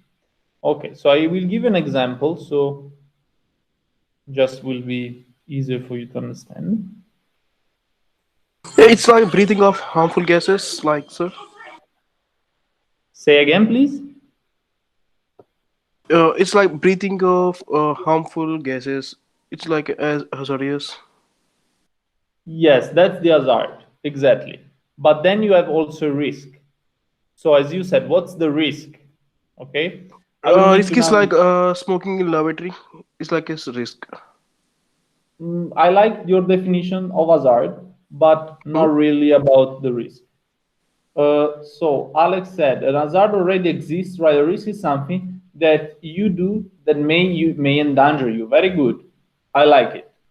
So let's take an example. Very stupid example, guys, but very helpful. Okay. Uh, so let's say that I'm working.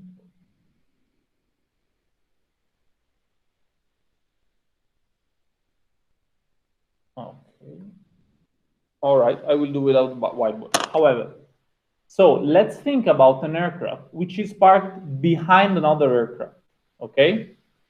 So whenever the aircraft in front will switch on the engine, okay, the propeller will start spinning and pushing, okay, back the air, okay.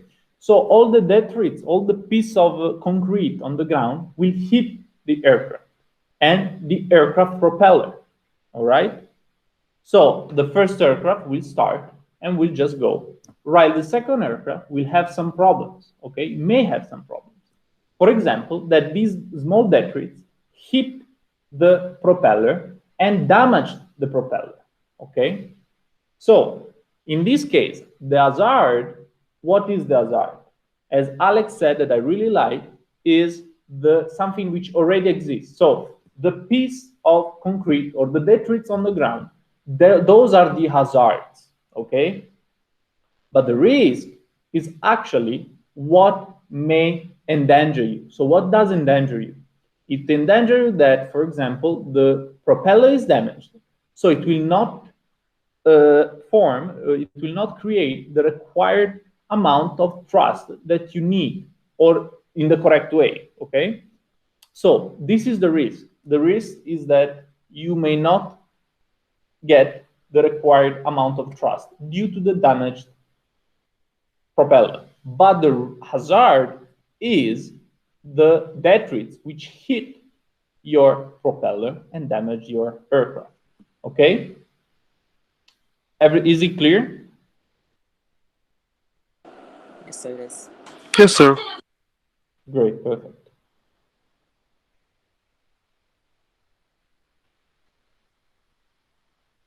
So you have two possible ways of identifying an hazard, okay? So first is direct, second one indirect. The direct way of getting it, okay, is let's see it as an example, okay? Let's take a look at the picture here. Here is a picture of someone in the car fastening the seatbelt, okay? Let's say that you have the direct way of identifying the hazard in the way that you are driving one day and you didn't put on the seatbelt and you crash the car, okay? You may injure yourself or you may break the car only, but still you may have some problems. This is experiencing the hazard from your personal point of view. So a direct experience of the hazard.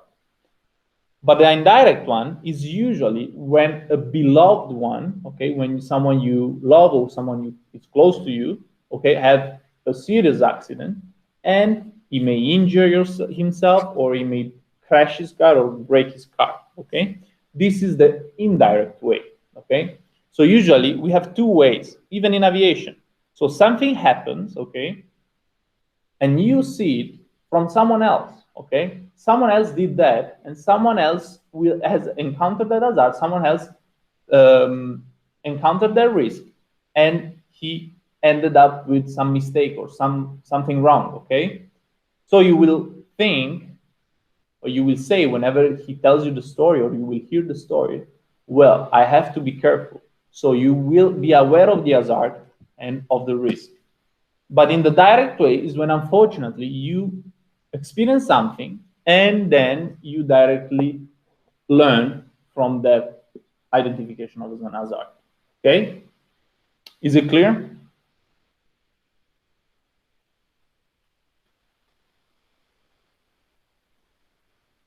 Is it clear, guys? Yes, sir. Perfect. So, risk management we have been talking about, and now you have some ways to mitigate the risk, and this way is to use some checklists, okay? One of these checklists may be I am safe. I'm safe. Okay, so the I'm safe checklist is a personal checklist that the pilot have to do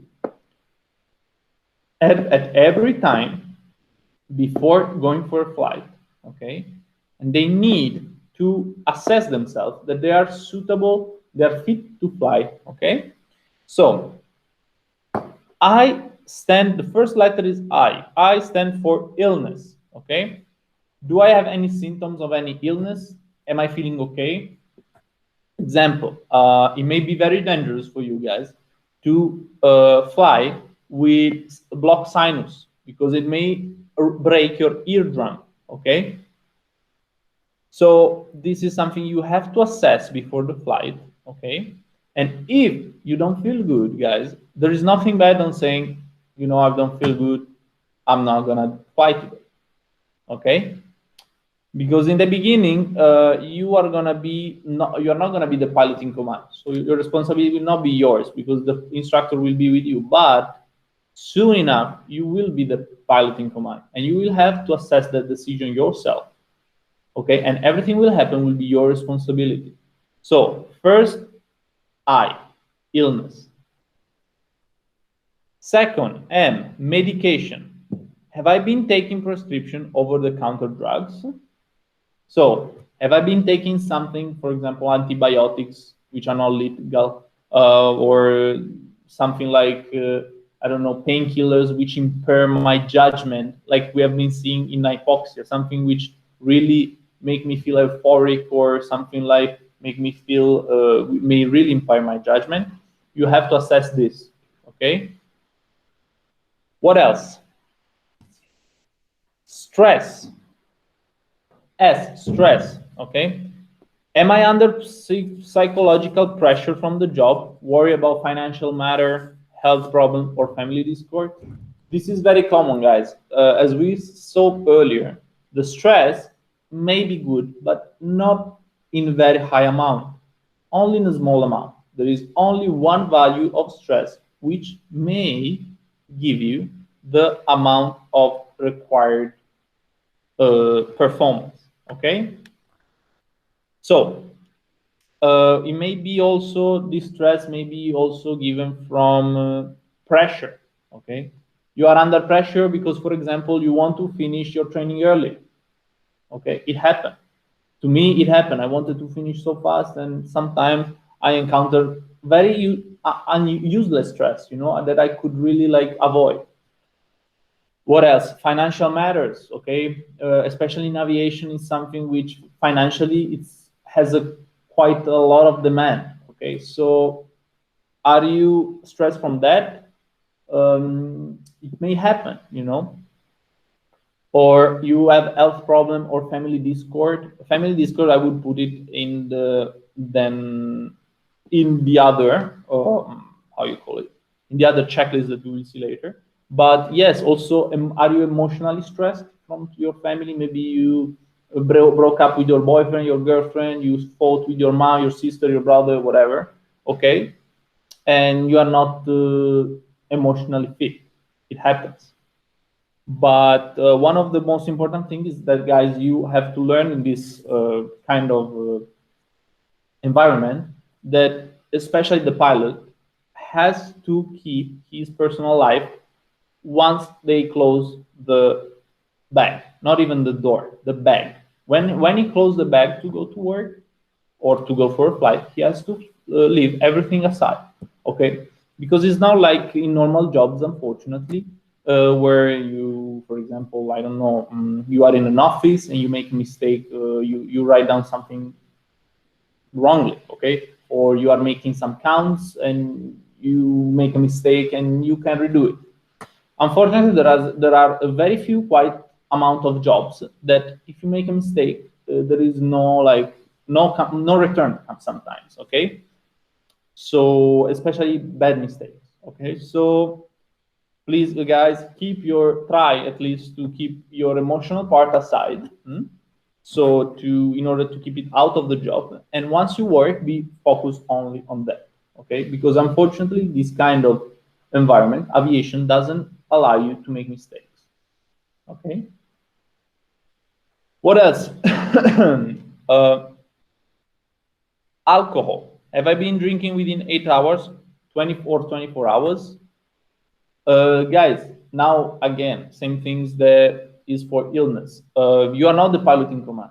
So the instructor is, for now, nothing is happening. If you drink, okay, before the flight, nothing is happening. But it will be very useless for your training, okay? But first of all, very disrespectful for the instructor you are flying with. Then it's gonna be very not good for your health. And third, it's gonna be actually illegal one day because you will be the pilot in command. As you know, guys, you are not allowed to drink. Okay. So I'm not saying not to drink, of course, guys, but in aviation, when you have to fly, please don't drink. Okay. And if you drink, okay, it's fine. You have been drinking, but at least be mature and be like professional enough to say, look, I've been drinking. I will not fly today because today I don't feel that I'm gonna be my 100% or I'm gonna be fit to fly. Okay.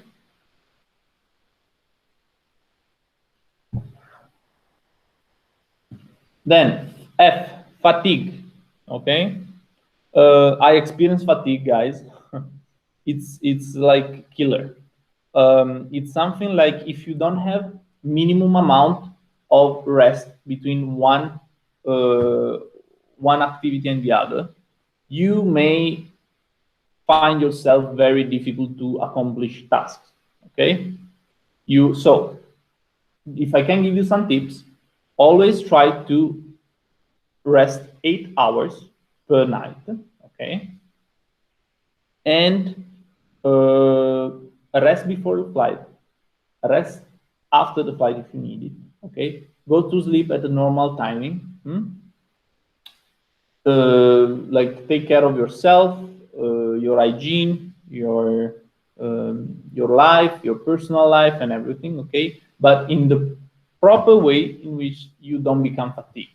Okay, because you may be able to accomplish all the tasks that you may have in one day between private life and professional life, but you have to put them in correct order, okay, in order not to fall in fatigue. And always, if one day you don't feel not even good, but if one day you don't feel fit to fly because you are simply tired, there is nothing bad to say, okay? You can say, I feel tired, I feel fatigued, because maybe I flew yesterday, the day before, and 3 days before, and I'm tired of this. I need some time to recover. Perfect, okay? But be always professional, mature enough, okay? Eating. Am I? Actually, there is something about fatigue I wanted to tell you. Why, guys, do you think we have to sleep 8 hours? So the minimum amount of hours that we have to sleep is 8 hours. Why is that? Why do you think is like that?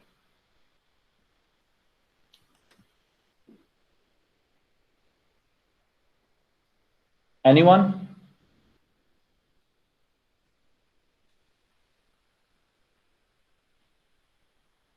So actually we have to rest for 8 hours because of something called credit debit law.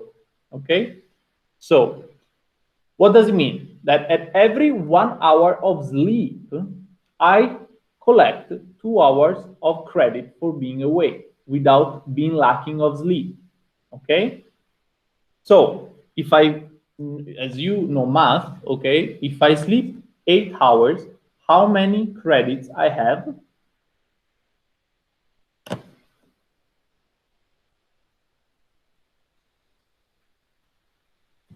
Ah, you didn't know, Ali? Exactly, Alex. Because, exactly, Yusuf, that's very good. So, at each and every hour, I get 2 hours of credit. Okay? That's why try to sleep less than 8 hours, and you will feel that you are tired, more tired during the day. Then, of course, it depends on subject to subject.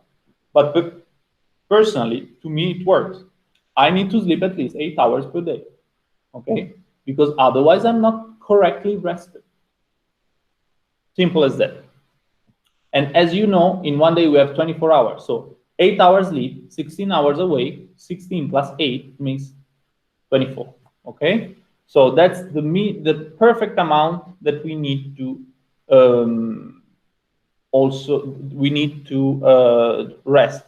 Also, another thing, yeah, another very interesting thing is that between the moment at which you uh, woke up, from the moment until when you woke up until the moment you will go to sleep, has to pass more than 12 hours to at least fall asleep nicely. Okay, what does it mean? To fall asleep calmly and easily is I think the correct word. You need to is required to run 12 hours between the moment you woke up, at more than 12 hours between the moment you woke up until the moment you went to sleep. Okay, that's why if you woke up at 9, unless you didn't do a crazy activity that kills you, okay, during the day, but if you woke up at 9, you will not be able to sleep at 9 most of the time. Okay, so yeah, this is another tip.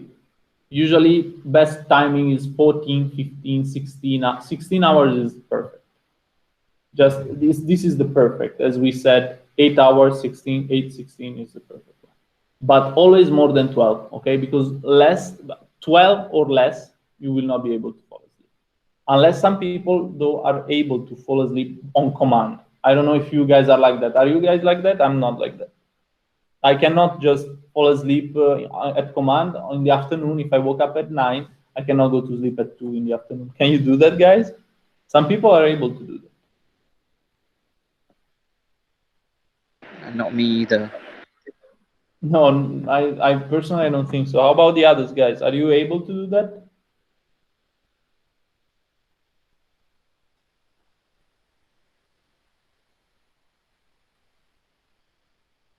Not really. Huh? Yeah, me too. I'm the same. But many people are like that. Instead, I know some pilots who are actually able to sleep on command because it will actually help you for your career. You know, because let's say you will have to do a lot of night shift. Okay, so what is gonna happen is that during the day you will have to sleep a bit in order to be fresh for the night. And some people actually make it. They just like that. They close their fences, you know, everything, doors, and they fall asleep for 2, 3 hours like that. I'm not able. I don't know how they do that. However, last but not least is eating. Okay, am I adequately nourished? Okay, guys, I know not all of us may be able to follow diet, and all of us have different type of eating abilities, how you call it, or eating addictions. Okay, but try to have as balanced diet as you can. Okay, I know it sounds weird, but your health as a pilot needs to be 100%. Okay, so I'm not telling you, I'm not here, I'm not a nutritionist, I will not tell you don't eat pizza, don't eat all these things. Just try to have a balanced diet. Okay, try to put a bit of everything in your meal, okay? Vegetables, fruit, proteins, carbohydrates, okay? Everything. And that's it, okay? Also, if you didn't eat, this is, I wanted to tell you an experience I had with a student. Basically, she came, I had to release her for the first, no, well, not first solo, it was third solo. She had to go, it was a girl. She had to go cross country around Czech Republic. So she came, and it was very early morning, 7:30, 7:30 or 8. However, 7:30 most probably. However, we reach the school, we do the briefing, and then I realized, actually, I look at her and she was like white, you know, those white, the colorish white green in the face, like those color that she was not actually feeling well. I said, "Are you okay?" She said, "Yes, very good." "Are you sure?" "Yes, yes, I'm good." I said, "Are you sure?" She said, "Well, I didn't eat this morning. So I didn't eat because I didn't have time, because I went to sleep late. So in order to save some time in the bed, okay, in order to sleep a bit more, I didn't have breakfast." I said, "But this is not how it works, okay? You have to have breakfast, okay? Because now you look green and I will not release you for a flight, okay? You really look, she really looked sick, like she really looked lacking of sugars. So that's the thing. I didn't release her because she didn't had proper breakfast. Okay, at least something, have something, but at least come with your food in your belly, because whenever you will not have it, your judgment will be impaired. Okay, we have a way of saying in my country, you think better with your belly full. Okay, so guys, follow this verb. Risk management. Okay, so another way to mitigate the risk is to use another checklist, which is PAVE. Okay, PAVE checklist. So PAVE checklist stands for P, pilot in command, and you make the I am safe checklist. Okay, so P, pilot in command, you check that the pilot is fit to fly, illness, medication, okay, alcohol, and so on. Aircraft. Is the aircraft safe to fly? So checking all the aircraft, checking that there is no problem, like structurally. Then environment, okay, V. This is V of PAVE, okay. Environment, weather, airspaces, and terrain, okay. Always be aware of the three: weather, airspace, and terrain, through briefing and study. Okay, guys? External pressure, passenger and economical reasons. Okay, maybe you want to impress a boy or a girl which comes with you in the flight. Okay, usually I've seen also this. Economical reason. Okay, are you in external pressure for some economical reason, from some emotional reason? Okay, but try to use again this checklist in order to mitigate the risk. Okay. Now,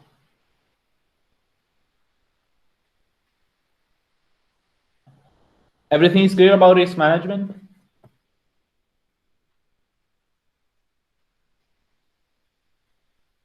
Is everything clear?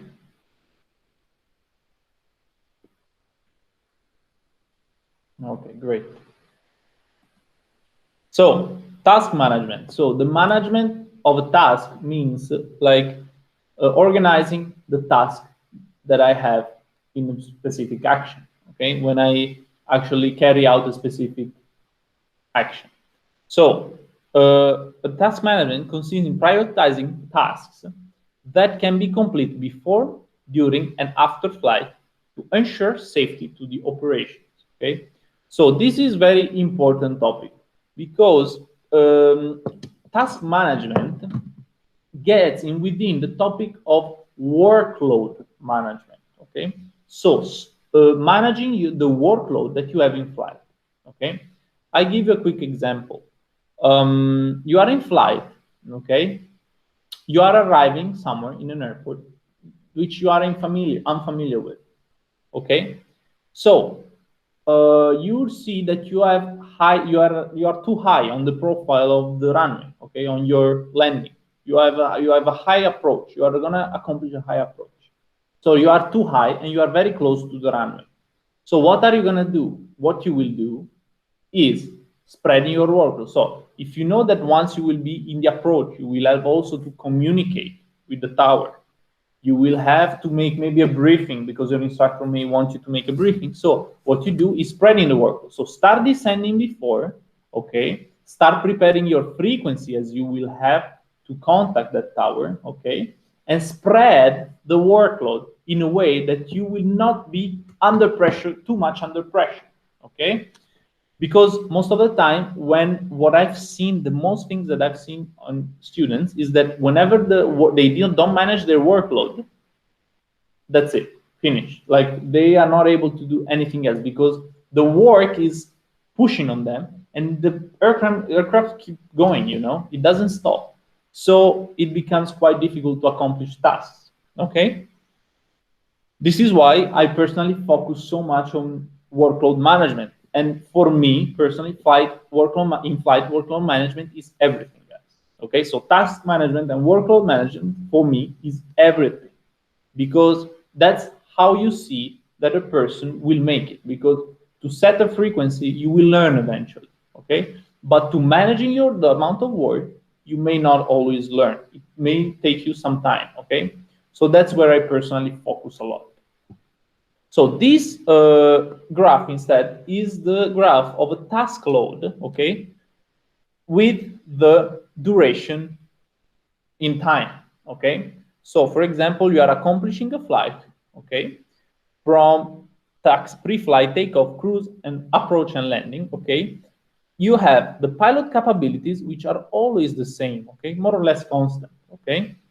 And the task requirements never really challenge the pilot's capabilities, especially during pre-flight, during taxi, takeoff, okay, cruise. But when does the actual task requirements raise up? So when does the requirements actually challenge the pilot capability?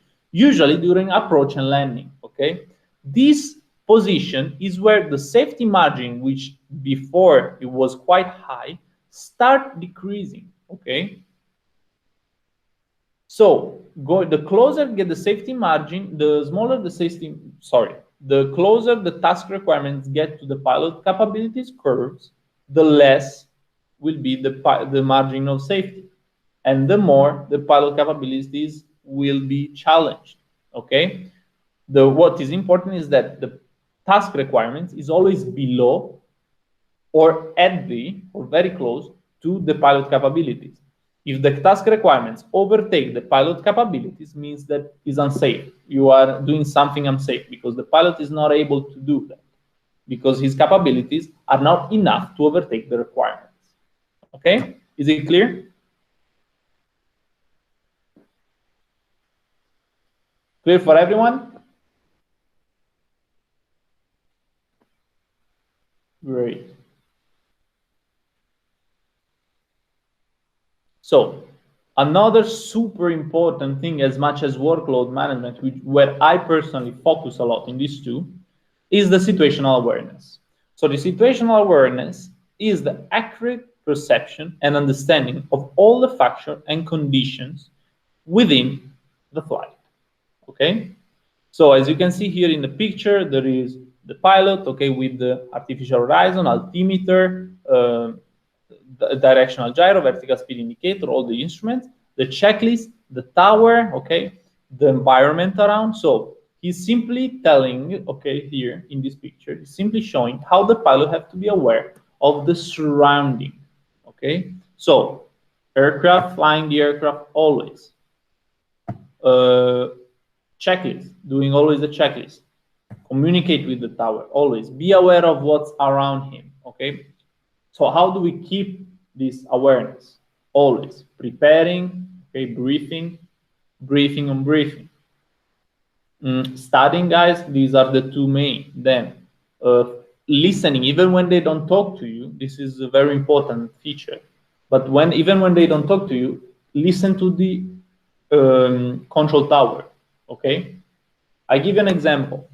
I was on the downwind position, okay? It happened to me. And I had this student which was performing the traffic circuit. Are you aware what I'm sure you are all aware of what's a traffic circuit, right? Like taking off, turning left, put yourself on downwind, back to base leg, and then landing. And that's like a rectangular course around the runway, taking off and landing. Okay, is it clear? So the pilot, the student was in downwind position.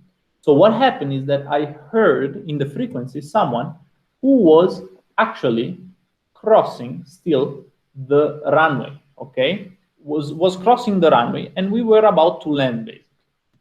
So I listened to it, and I wanted to see what he was gonna do. Of course, I expected him as he heard this, and he goes close to the terrain, goes close to the runway.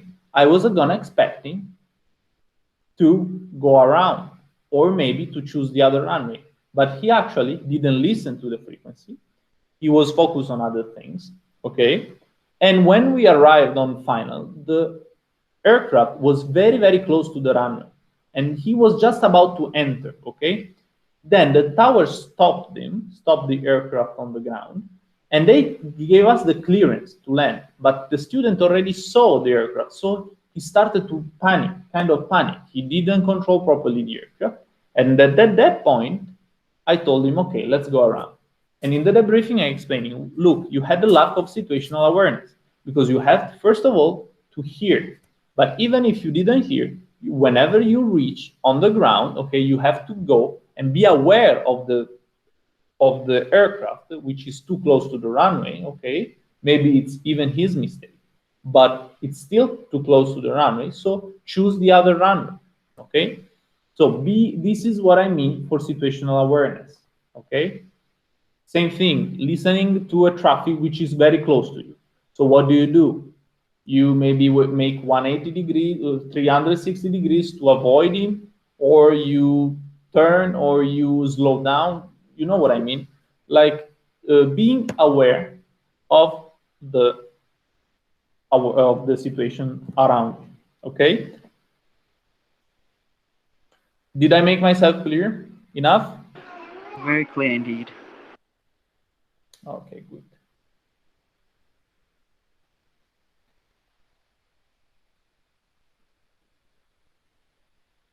Then, again, feature which may lead to loss of situational awareness. Fatigue, as I told you before, guys, fatigue. It may be quite dangerous because it gives you, you are way slower on your reactions, okay? So your judgment is quite impaired, okay? Stress, okay? The stress may give you loss in situational awareness. Work overload, okay? That's why it's so important to spread your workload, because once you will spread the workload, okay, the amount of work which in each and every phase of flight you will have to do will be less, okay, will be spread in the time, and you will be able to be fully aware of the situation around you because you will not have to accomplish that many amount of tasks very fast, okay? There is something which one of my old instructors was telling me. He was always telling me, look, there is never a moment in the flight in which you have to sleep or fall asleep, okay? So do nothing. So always do something, because there is always something to do, always. Even if it looks like there is not, there is something to do, okay? So keep it in mind for your training also, guys. And distraction, which could be any kind of distraction, okay? Could be even for these two pilots, the flight attendant, which is bringing them coffee. It could be a distraction, okay? So yeah, that's about situational awareness. Did I make myself clear about situational awareness?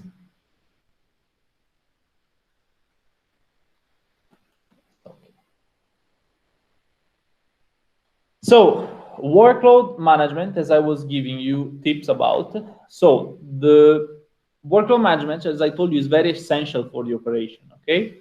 I will not repeat myself about how it works, how you have to manage your workload, but just tell you something that Airbus has 3 golden rules, okay? Which are aviate, navigate, communicate, okay? In this order, okay? So, aviate, fly the aircraft, guys. Fly the aircraft. This is the first thing you have to do. Second, navigate, do your procedure, okay? Check where you are on your map, okay? Use your GPS, use your VOR, okay? So navigate, procedures, and so on. Three, last but not least, communicate, okay? These are the three golden rules. So communicate with the unit, communicate with the tower, with the ground, with the delivery, whoever, okay? And these things are, this management of workload is accomplished by planning, prioritizing, and sequencing tasks, okay? So plan before, plan in advance. You know already what will happen, okay? Unless emergencies, but that's another topic. But in general, you plan already, you plan, okay, in advance. You prioritize, okay? Prioritizing, this is what it is. Prioritize, aviate, navigate, communicate. And sequencing, which means actually do, okay? Now is the moment to take action. So aviate, navigate, and communicate. Okay, last but not least is the automation management. So what do you think about the autopilot, guys, nowadays? Ali, you are active. So tell me a bit about what do you think about autopilot nowadays? Is it good? Is it bad? To some extent, I think it's very useful, very helpful. It just makes life so much easier for pilots. But then again, I don't think it's a system that should be fully relied upon. The pilot in command totally is the pilot in command, and I don't think never at a point in flight there should be total reliance on a system. So yeah, I think automation is good, but to some extent. Exactly. It's a good analysis. Okay, I'll give you just the data. Okay, guys. Airbus put in their manuals, okay, in Airbus, the industry, okay, for aircraft developing, for constructing aircraft, they put in their manual to all the airlines who adopt Airbuses, please, okay, as big as this is written, please, airlines, make the pilot fly the aircraft. Why? Because it may be easier for the pilot to just rely on the aircraft automation, okay? But what happens? What if one day let's say we are performing an approach, okay? I'm with Ali, okay? We are flying together, and at some point, we are performing this automatic approach, okay? Is a instrument approach. So we are performing it automatically. We are just monitoring everything, and at some point, we lose the automation at all, like all automation. What happens? It happens that I did rely on the autopilot, so I didn't study. Okay, I didn't study because you have to study the approach. Okay, each and every point of the approach. I most probably made a briefing on the approach, but I didn't make a briefing on what was going to happen if we were going to lose the automation. Third thing will happen is that we will encounter a huge problem, okay, in the moment I didn't probably fly for, I don't know how long, 5 months, 6 months, 1 year, the actual manual approach, okay? So I will not be able to fly anymore because I'm not skillful enough, okay? Because I didn't have the chance to fly. Company doesn't let you fly most of the time. Company relies more on the autopilot. And once the autopilot don't work, you encounter these three problems. So how do we actually fix this problem? Okay, so prepare in case of such issue, studying the SOP. So you know what SOP are, guys? What does SOP stands for? Standards. I don't know, something about standards and practices. Okay, Standard operating procedure. exactly. Exactly, Yusuf. Standard operating procedures. So each and every company, also the flight school, has a book, okay, where are enclosed all the standard operating procedure, okay, for normal flight and abnormal procedures. Okay. So now the company will have for you the standard operating procedure for an issue such as the loss of automation. Okay, so prepare, study, number one. Number two, be aware of the terrain around us, okay, airspace and environment. Okay, why? Because in case our autopilot will fail, we will have to fly by our hands. Okay, we will have to fly manually. So we need to be aware of airspace, of the terrain, and of the environment. Third, I think the most important, briefing. Brief the pilot. Brief with the pilot. Or if you're alone, brief yourself. Okay? So briefing means prepare in case such issue happens. Okay? Discuss in advance with the person close to you, with the other pilot or with the co-pilot, what's gonna be the course of action in case the loss of automation happens. Okay? These are the three main things that you can do in order to mitigate a risk once you may lose automation. And keep in mind this thing about Airbus, guys. Airbus wants to fly, wants the pilot to fly, because they are getting too easy on the automation. They are relying too much on the automation, which is great because it's actually reducing a lot of workload for the pilot. But in the moment it will fail, the pilot will not be able to perform the tasks. Okay? And that's about it. CFIT, I'm sure you have been heard of control flight into terrain. It's a good example could be the issue with the 737 CAS system, I guess. It can, but that's more of a technical issue. Like the problem with the MCAS is the system which was controlling the engines, basically. Okay, so it's kind of complicated right now to face.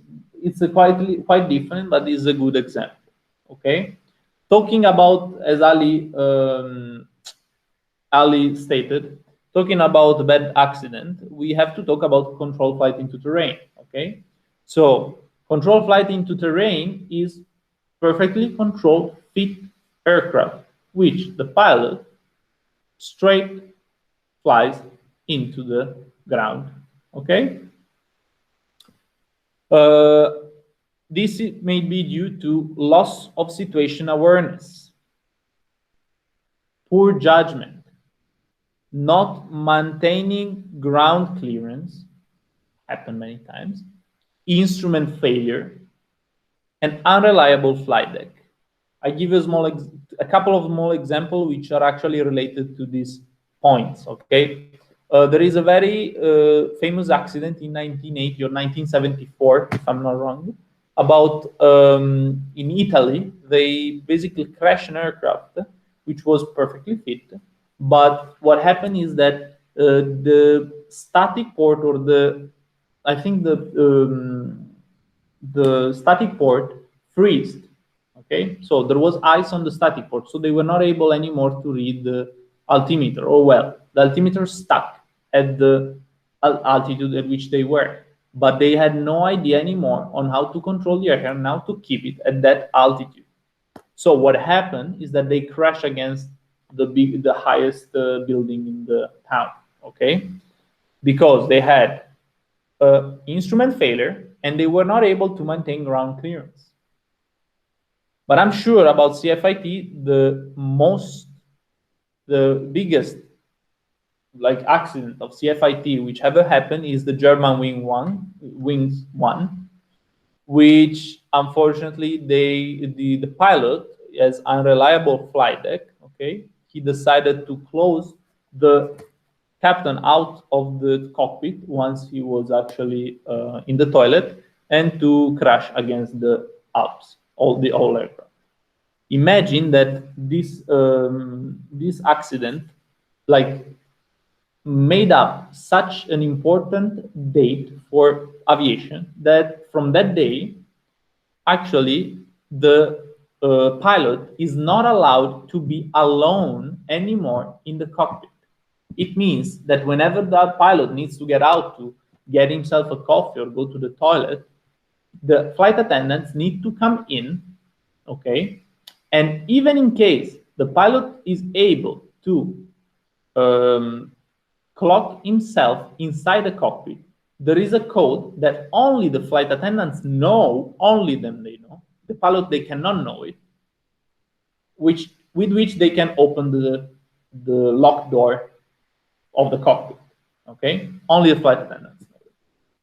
So that they actually made up a lot of changes with which hopefully we will not experience something like that again. That's it, basically. That's it for today's, guys. Do you have any question? Anything you would like to review? Having talked about automation, actually, this question is a little bit off topic, but since you mentioned about automation, I would like to ask how much of automation do we have in the aircrafts we fly, the Cessna 152s and 172s? So, okay, it depends on what aircraft, because it on depends not actually what aircraft. It's slightly more complicated. It depends on how the um, operator, which is, for example, Lufthansa, Delta Airlines, uh, Flying Academy, okay, asks to the builder, okay, to the manufacturer, how, with what feature they ask this aircraft. I give an example. I flew this Cessna 172 glass cockpit, which had the autopilot, okay, in terms of keeping heading, altitude, okay. Other times I flew one 172 couple of time, long time ago, a couple of years ago, which had only the heading autopilot. So you were keeping a heading, okay, setting a heading, and he was gonna turn there. But that's more than that. It really depends on with what feature the operator asks for that aircraft. I know here in Flying Academy, we have 172 glass cockpit, so with the G1000, with the Garmin 1000, which has the full autopilot. Wow, that's cool. Thank you. Yeah, it's really nice. I did a couple of hours long time ago during my training, my IFR training, and I experienced that feature. Is really, really helpful and nice. It's comfortable. However, yeah, it really depends.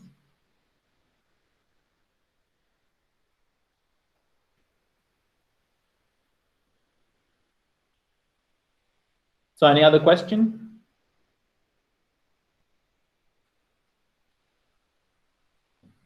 Not a question, but I would like to appreciate that mask around your arm that has been there the whole time. That's a really cool way of wearing a mask. I don't know where to put it, unfortunately, nowadays. Where are you guys from? How are you guys living this Corona time? How is it going?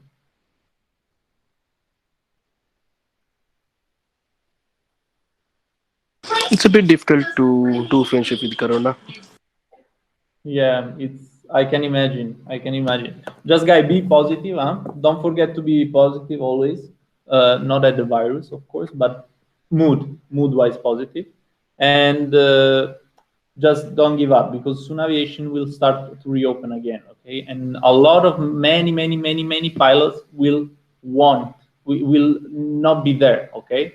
Because most of the pilots who now lost their job because of due to corona were very old, and they will never get back to fly again.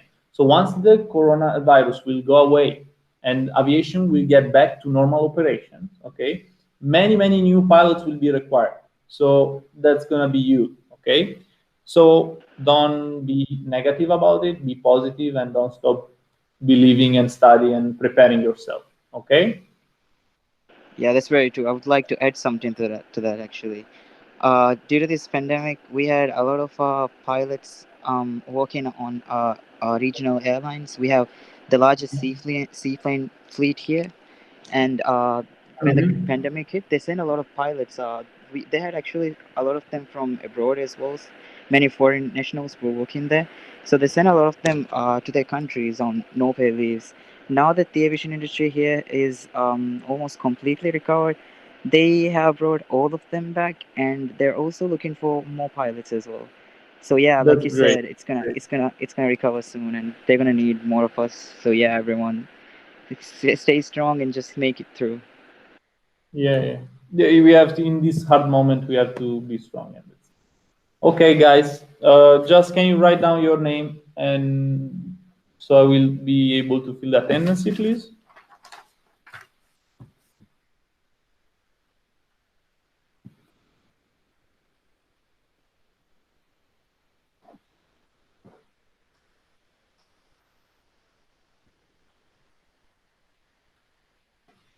Okay, great, guys. So thank you very much. It was a pleasure to stay with you for a while. Okay, and take care.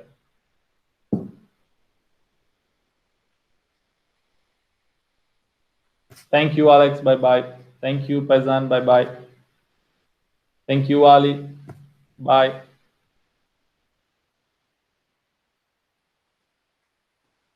Thank you, Yusuf. Bye bye. Have a good evening.